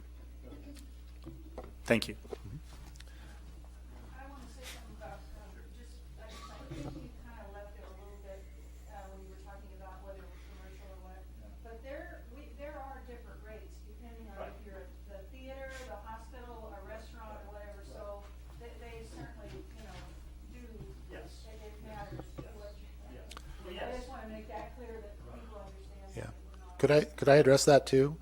Mr. McGuire mentioned that he questioned his retail store office, and I'd be happy to meet with Mr. McGuire to look at his usage, his tenants, what they're doing, the type of businesses that are in there, and make sure that he's in the right rate tier. But the council, the city adopted a equity study back in 2005, where a study was done by EPS. It was a firm that looked at state standards by use and then the rates that were needed to operate the system as well as pay for the wastewater treatment plant. And so the state standards, each user is slightly different. For example, a restaurant has higher strength sewer that's harder on our plant because of the fats, oils, and greases that Mr. Ferrer mentioned earlier. Bars have high yeast, and that's hard on the plant as well. Regular residential sewer is actually low strength. With office retail, you get kind of a mixed bag. A little higher sometimes, a little lower. So anyway, but just so you know, there is a equity piece built into the rates. We're not talking about changing that. The rate increase is across the board, so all rates rise together evenly. So could I respond to some of the other questions? Yes, Okay. in fact, we were wondering about that. Yeah. So go ahead. So respond away. Ms. Savage mentioned that, question why the shortfall was not discussed during the Measure L. I'm not, I'm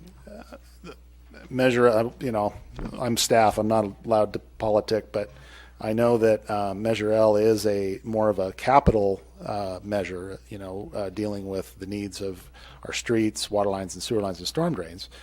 I can tell you that the shortfall in the loan, there was 3 staff reports to the city council, which are public documents. There were 4 public notices that went out talking about the rates and the shortfall. So that it was daylighted several times. It's been a while since we've done a notice that talked about it, but we have discussed it several times. The question, what if we didn't make a bond payment? Well, if we don't make a bond payment, we have our 06 bonds, the debt service is about $800,000 a year currently, and it ramps up over time. If we miss a payment, that's considered a default, and if the city, which we're talking about refinancing this bond, we would pay higher interest rates because we were in default. And there could be legal action by bondholders against the city if we were to do that. There was a question Ms. Savage asked about the SRF loan. Could we do a workout of that loan? We've already done 2 reiterations of a workout. One was the original loan was for 20 years. The payment at that time was $2 million. We negotiated a 10-year extension to 30 years that lowered the payment down to 1.4, and then we went and we actually invited representatives from the State Water Resources Control Board to come out to the El Dorado Academy when we were having a workshop. There was about 150 very interested ratepayers at that hearing, and passionate. How's that? And they heard what they were some very pointed statements, and they heard it, and they said, okay. And the workout plan was year one, $200,000, year two, $400,000, year three, $800,000, and then year four, the ultimate payment of $1.5 million. So they've been over backwards, and this was in the middle of the Great Recession, and they actually had some agencies that were defaulting on their loans, so they were very concerned because of the recession. I don't think they would have the same sympathy for us today. I'm not opposed to it, but I highly doubt they would change that. So. What happened to the agencies that were so? I remember it was what, $3 million they were in default. What's transpired? I can't speak to all of them. I know there was one city not too far from us over the divide that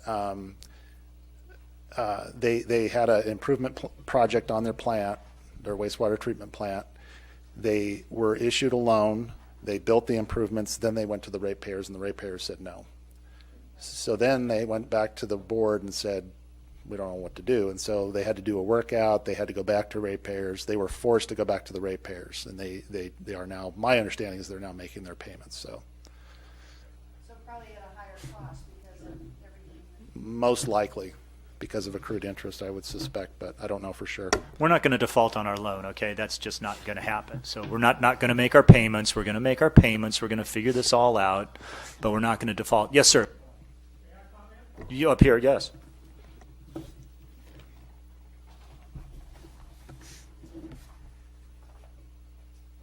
evening. My name is Earl McGuire, and while I no longer live in the city, I do own commercial and residential property in the city, both of which receive city water and sewer. And I have no problem with the need for rate increase. I agree that there's been deferred maintenance that really needs to be fixed. My issue or concern is with the disparity between residential and non-residential sewer commodity charge rates. And I'll give you some examples and reasons why. First of all, I think the cost of treating the residential effluent has been increasing faster than non-residential. For example, 50 years ago, 7-gallon toilets were the standard. 35, 40 years ago, it went to 3.5. 20 years ago, it went to 1.6. In my house, we have two 1.3, and they work great on the first flush. I never have to do it 2 or 3 times like you used to have to. Okay, so my point here is that the concentration of effluent has increased, and it costs more to treat it. Similarly with water and showers. As the cost of water continues to rise, people are putting in low-flow control devices. Consequently, the concentration of effluent has increased, and it's going to cost more to treat it. And this is going to happen faster, I submit to you, in residential than in non-residential. There's only so much you can do in non-residential, for example. And if this is the case, why then water and sewer charges for hotels twice residential? But residential has food prep. Okay, well, so do restaurants. And the restaurants' charges are more than double non-residential. Okay, but houses do watering. Great, try and get a project approved in the city outside the downtown park district without putting in landscaping and landscaping being maintained, which requires water. So, gee, maybe we should have summer and winter rates. I'm sure that's been discussed. As you know, it's really impractical. I agree with that. My point is that there is an increasing disparity and that the cost of treating residential is going to be increasing faster than non-residential. And I really don't think that this would survive a Proposition 218 Nexus challenge. I just don't think it would happen. And I would therefore encourage the city staff to look at this a little bit closer. My son and I have looked at rates in other areas. For example, the city of Davis, and nowhere else that we've seen so far is there a greater disparity than the city of Placerville. Thank you. Thank you very much. Thank you. I think these are, it's funny. I think these are all excellent points. the Hatfields and McCoys will come out in residential and commercial property owners, I'm sure. But we will look at all these things. I'd like a very thorough sort of look-see at all of these issues and showing folks what the trade-offs are, because that's what we'll be talking about. We'll be talking about trade-offs. We'll be talking about compromises. I'm kind of curious, and I was just talking to Councilmember Thomas here, that if we had taken that 5-year study that was done back in 2010, if those rates had actually been implemented. Now, you point out that the rate changes never came to the 5th year of that study, but if you if you took those rate increases and then just took them out, kind of sent them out off into the future, where we would all be right now, and maybe, with all due respect to our predecessors, sometimes you have to make very difficult decisions, and sometimes in the light of the current economics and sticker shock and everything else, previous city councils made the best decisions they could to sort of insulate the ratepayers to some degree or another. But eventually that tab comes home and comes due. And I think we might just be in that time frame right now as the tab is coming due. And what we end up doing with rates is anybody's guess. I mean, we will study everything and come up with something over the next few months. But my goal is to make sure that we are not, to the degree that it is feasible, not kicking the can down the road as much as might have happened. And I'm not saying that to say that other people were irresponsible. I'm saying they made decisions based on what was facing them at that time. But I would like to sort of avoid that with this particular effort, or at least understand what we're getting ourselves into if we say, well, rather than $1, we'll only raise it 80 cents. Because that'll mean something 4, 5, 6, 7, 8 years down the road. So that's my goal. But these are all very good questions and good comments. I really do appreciate them, because it'll definitely give us and our consultant something to chew on as we go forward. Anyway, Dave, you have answers to questions. Thank you, Mr. Mayor. So one of the other comments that Ms. Savage mentioned, could we use additional Measure H funding to defease the debt? And yes, we could. It would be a financial decision. Rather than doing capital projects, say with that $500,000, you could choose to partially or fully use that to defease debt. The problem with that is you already have a long list of deferred maintenance items. We talk about the backups. We had at least 3 backups in the last 12 months. Each one of those could cost the city up to $50,000, and that's just wasted money. I mean, we have to restore people's properties, but it doesn't put pipe in the ground. So, and the problem worsens from there. So, if the council would like some scenarios of that, just keep in mind that $500,000 is worth about 9.54% in rate increase value. So that's what it is. Mr. Drobish asked about the discounts being, or mentioned the discounts being eaten away by inflation, which is a true statement. The Nexus study, this is literally a working session, so we're not done with the study. We actually are trying to get more input. For example, sewer rates, we haven't determined what the recommended rate's going to be until we get more input on the scenarios. So once that's done, on the meeting on the 28th, our goal is to bring you the Nexus study for you to consider adopting and implementing through the 218 process, the Proposition 218 process. Mr. Drobish asked if CIPs are included in the rates. No, they're not. Normally, if we didn't have Measure H and Measure L, we would be building in probably between $500 to $1 million at least a year in each fund for capital replacement. And because we're very thankful we have Measure H and Measure L, which is really leveraging your high per capita sales tax, folks that come into town buy things or helping pay for your water and sewer system. So we're very thankful we have, and the fact that these are fairly large increases, and we're trying to keep those increases down. Let's see, there was a question about CIP. Does the rates cover storm drains? No, it doesn't. So neither the water or sewer, because the storm drains are not part of the sewer system. It's sanitary sewer. we can't commingle those funds together.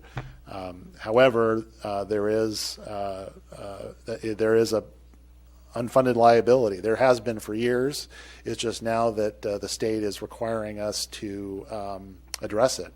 And that there's going to be a ramping up of that. We'll be talking about it, but it's completely outside of water sewer. So, And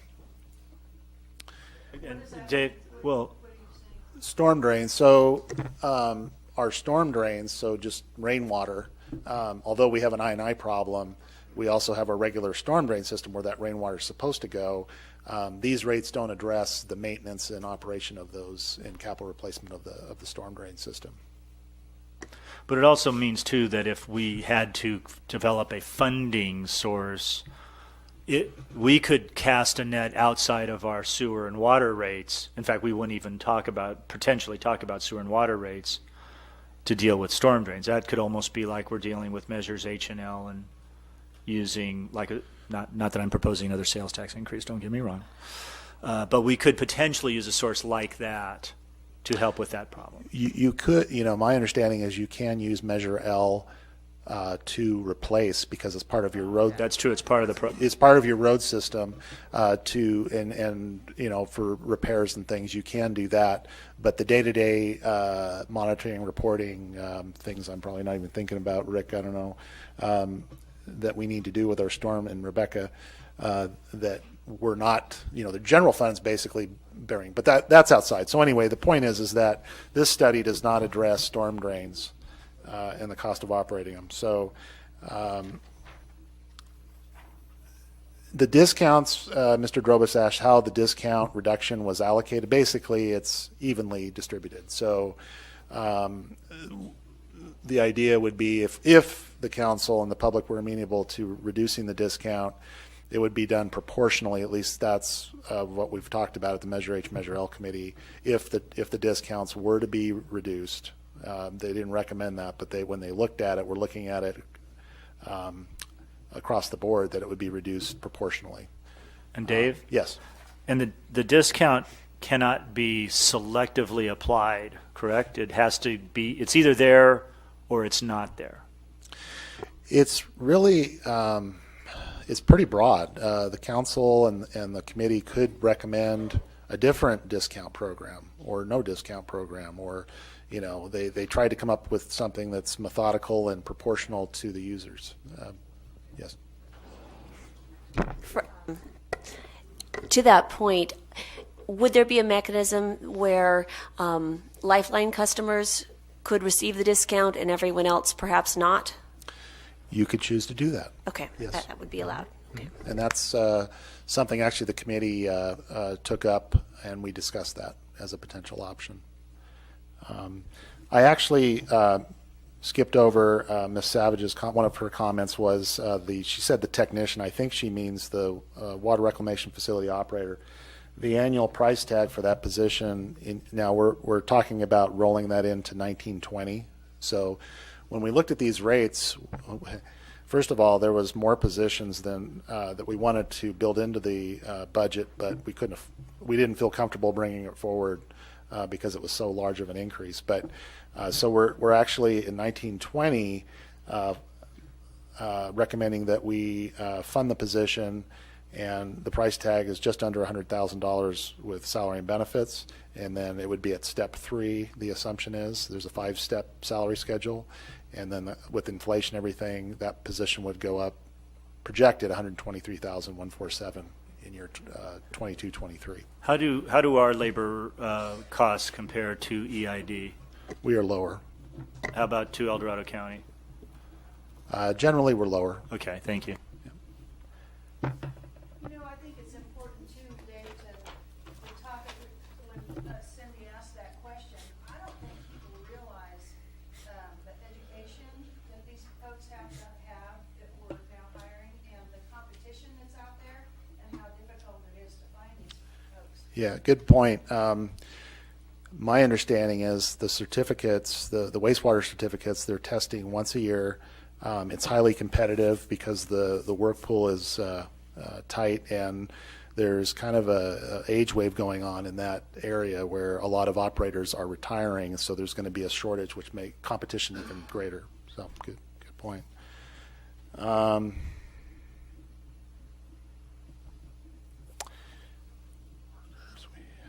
As far as the positions, Ms. Rodman questioned, are we included on all the positions we need? The answer is no, unfortunately. However, we tried to take a very cautious approach in really, the goal is to, over the next 5 years, fill the 3 positions we talked about, and then hopefully revenues will continue to grow, even without a rate increase after year 5, that we can fill more positions. But for now, that's what we're recommending because of the level of rate increase.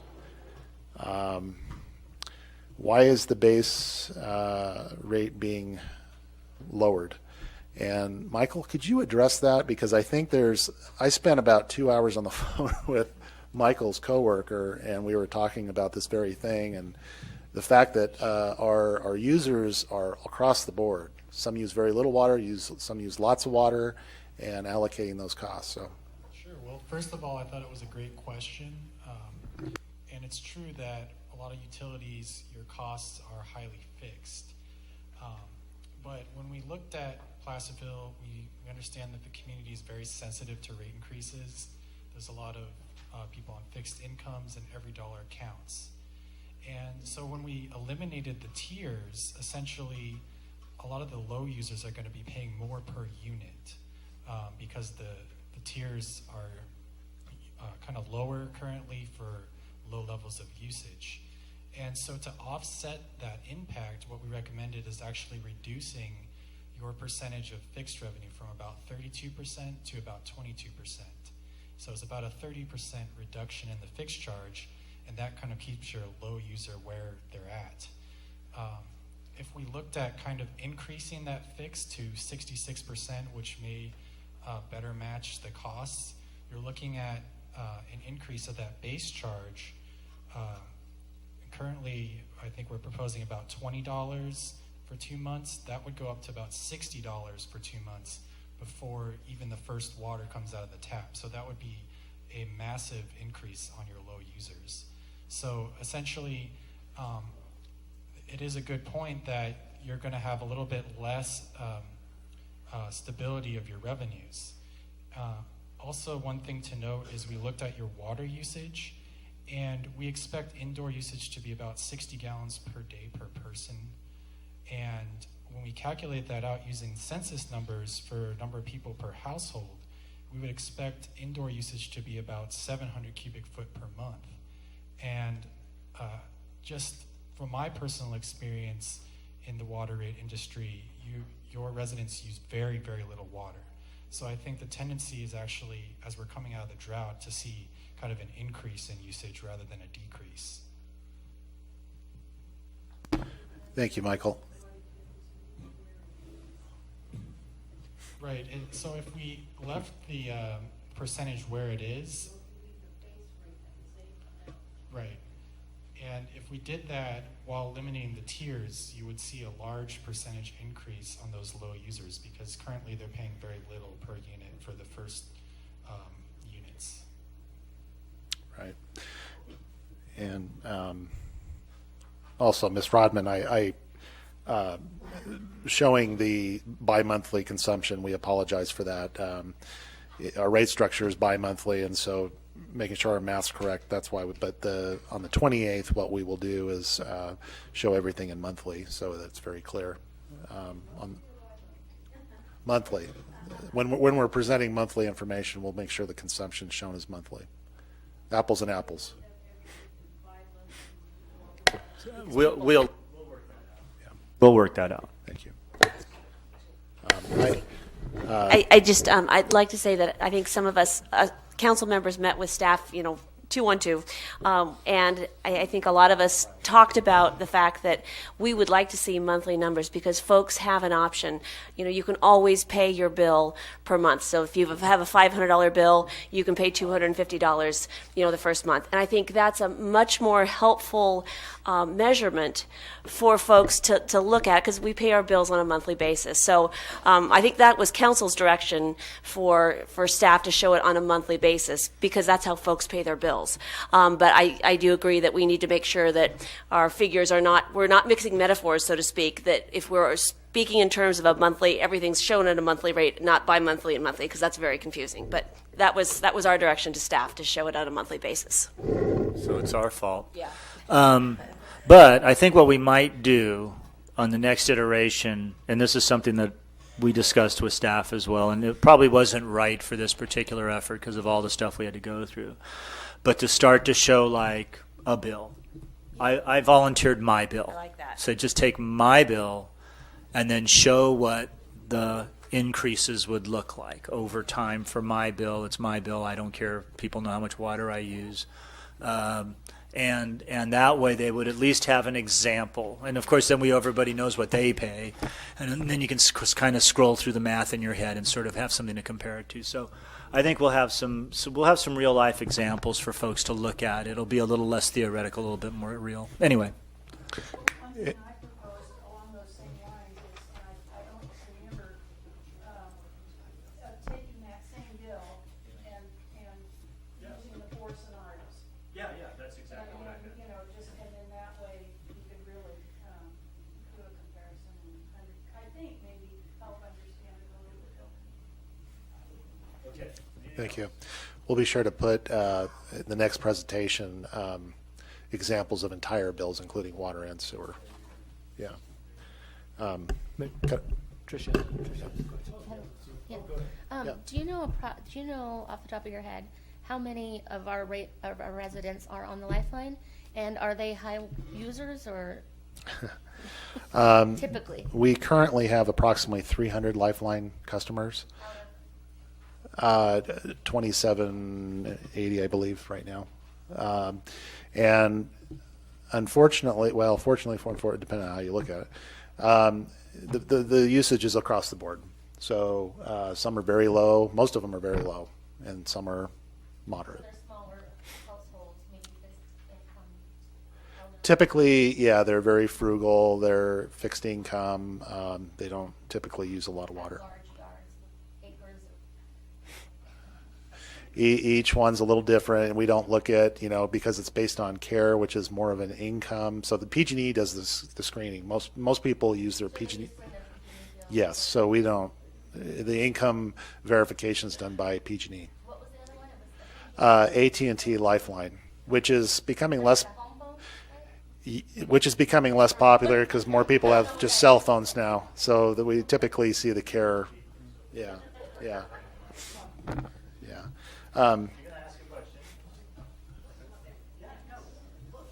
So just realizing the number of users in this big wastewater treatment plant, so I'm just wondering, is it really designed for a lot more people? Is it more designed for the future, like we're paying for it now?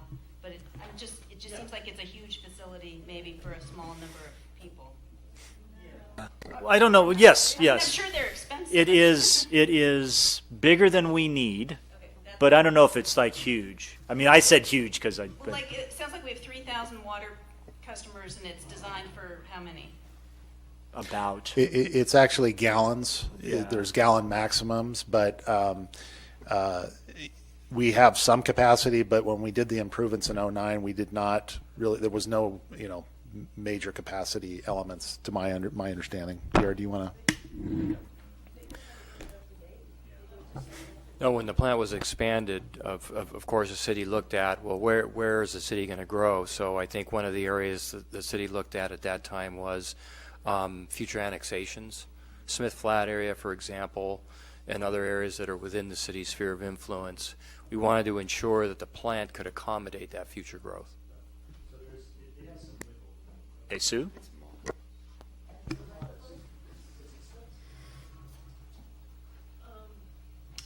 I'm still not satisfied with the answers on the water rates. if we kept the base rate the same, would you still need to go up as high with your increase? See, what I'm seeing Okay. is it's almost doubling over. Yeah, the modeling, like I said, I've spent a lot of time with the consultant, and I was hoping to, quite frankly, keep the base charge about where it's at, because as Mr. Compton mentioned, he had expressed concern about stability and revenue stability, and there's value in having a fairly, you want really good is about 50-50. So 50% of your revenue is base charge and the other 50% is commodity. The challenge is because of your various consumption levels in providing equity, if you left the base charge where it's at and then you came up with some average commodity charge, we would actually, just out at the door, come up with about $200,000 less revenue. So There's no way to balance that $4.15 that you have here for every cubic foot that you use versus the $20, the $7 that you're reducing your base rate. See, it seems to me like there is a balance there that, okay, if you leave the current rate the way it is, the base rate alone, then maybe you only have to increase it to $3.50 instead of $4.15. yeah, So I'd like to see Okay. something along there. Besides, the water bill is usually not the one that kills me, it's the sewer bill. Right. that's the higher of the two. Yeah. Okay. Thank you, Sue. So, yeah. We can, Thank you. we'll noodle around with numbers between now and then, and we're going to noodle with Again. numbers. Yes, Mickey. Mayor, just quickly, as you're coming up, want to emphasize too that what that does, what they were looking at, is it increases that cost higher though for your low users, so your fixed income people. By keeping that the same, if you look at that, if you kept that first year at 27, but then raised it may not be 415, but it's going to be a lot higher than 294 is what the current is. And so those people are going to be paying a lot more than what they were used to. That's what they were trying to balance in reaching these numbers Right. here, so that it was not affecting those low income users as much. Mickey Kaiserman, a resident of Placerville. I'm also on the Measure H&L committee.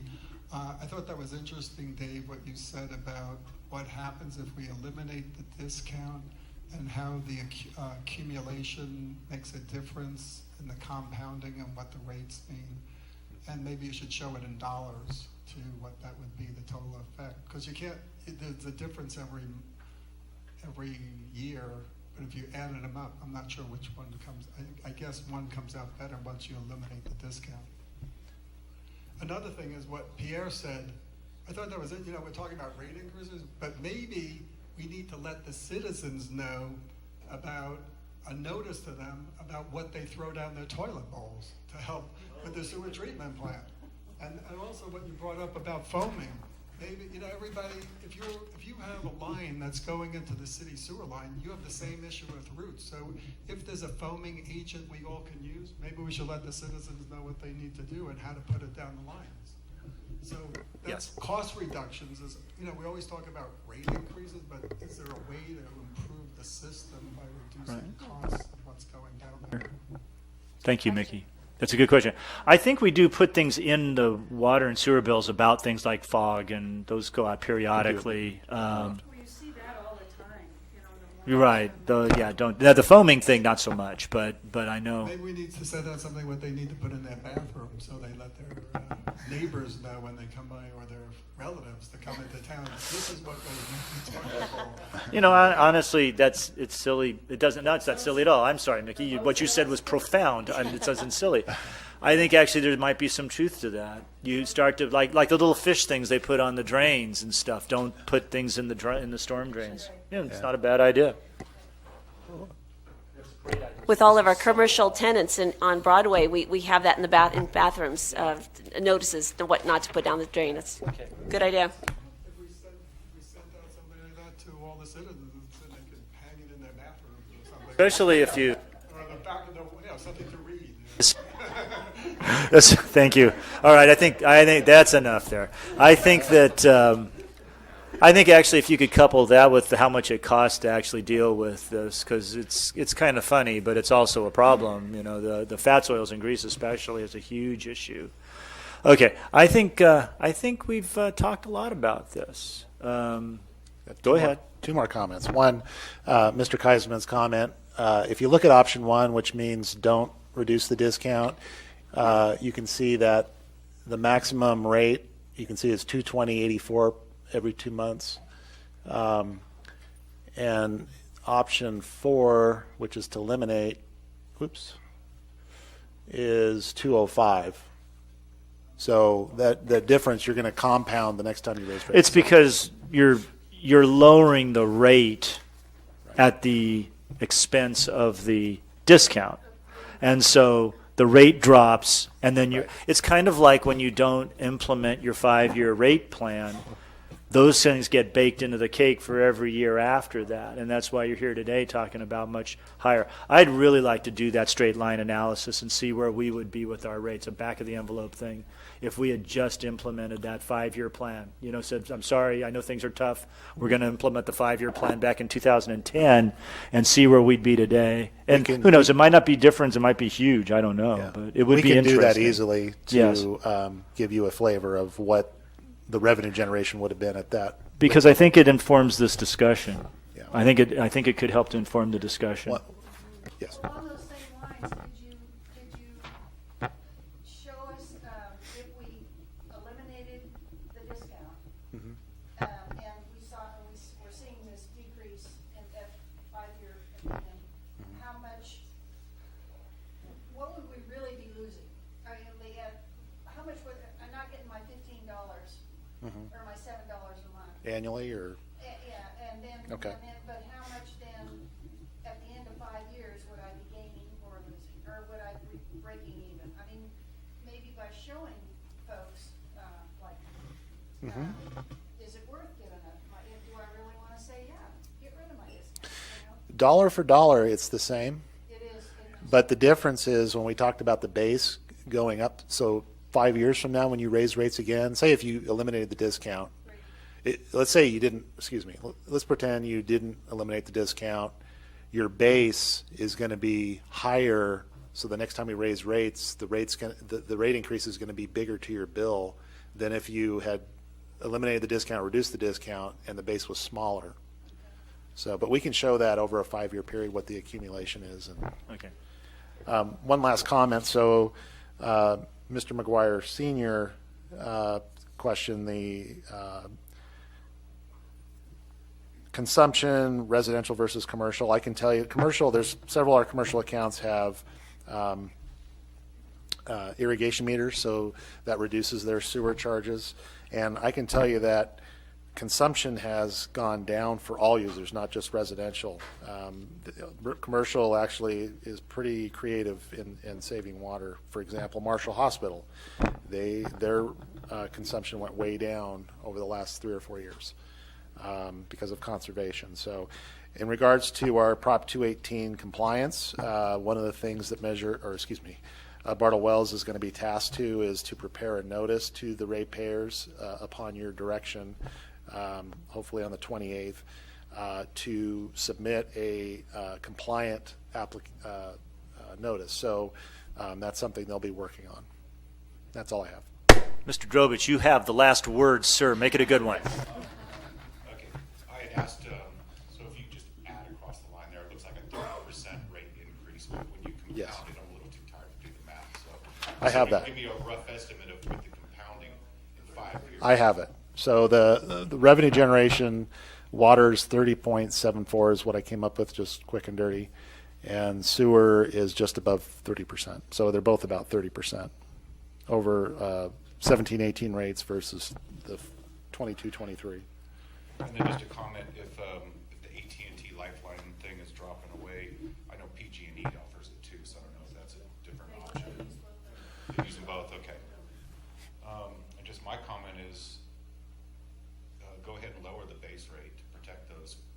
fixed income people and give only the Lifeline people the discount.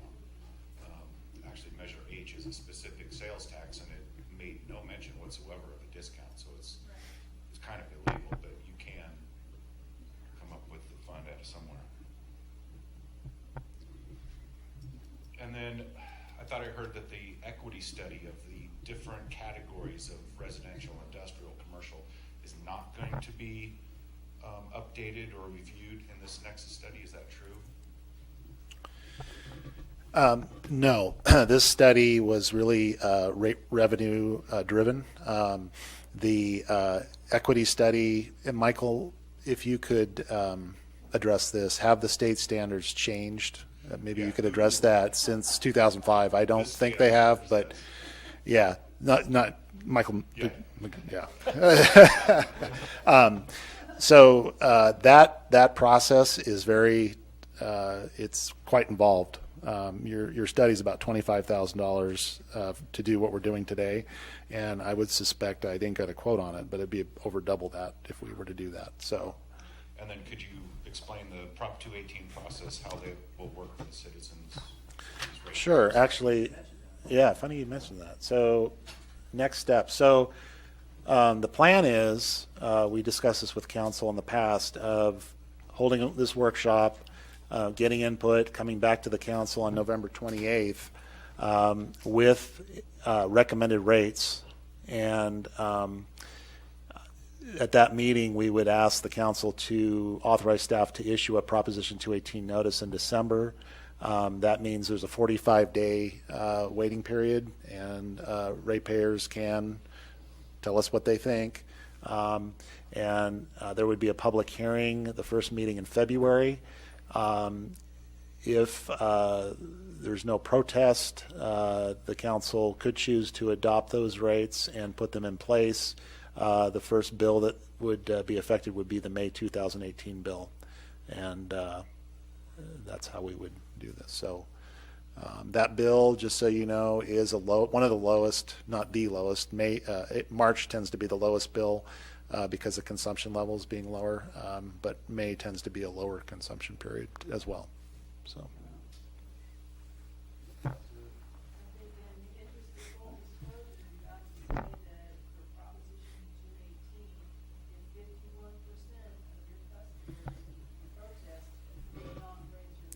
That is part of the notice, and yes, the notice will be fully compliant with Proposition 218. I am told by our consultant. So that's it. That's all I have. Anybody else has any? Okay. Well, thank you very much for coming, ladies and gentlemen. And as you saw, we have some next steps and lots of things to think about, and we will think about them, and then we will talk about them in 2 weeks at our next meeting on November 28th. Y'all have a good Thanksgiving, because that's going to happen between now and then. So take care.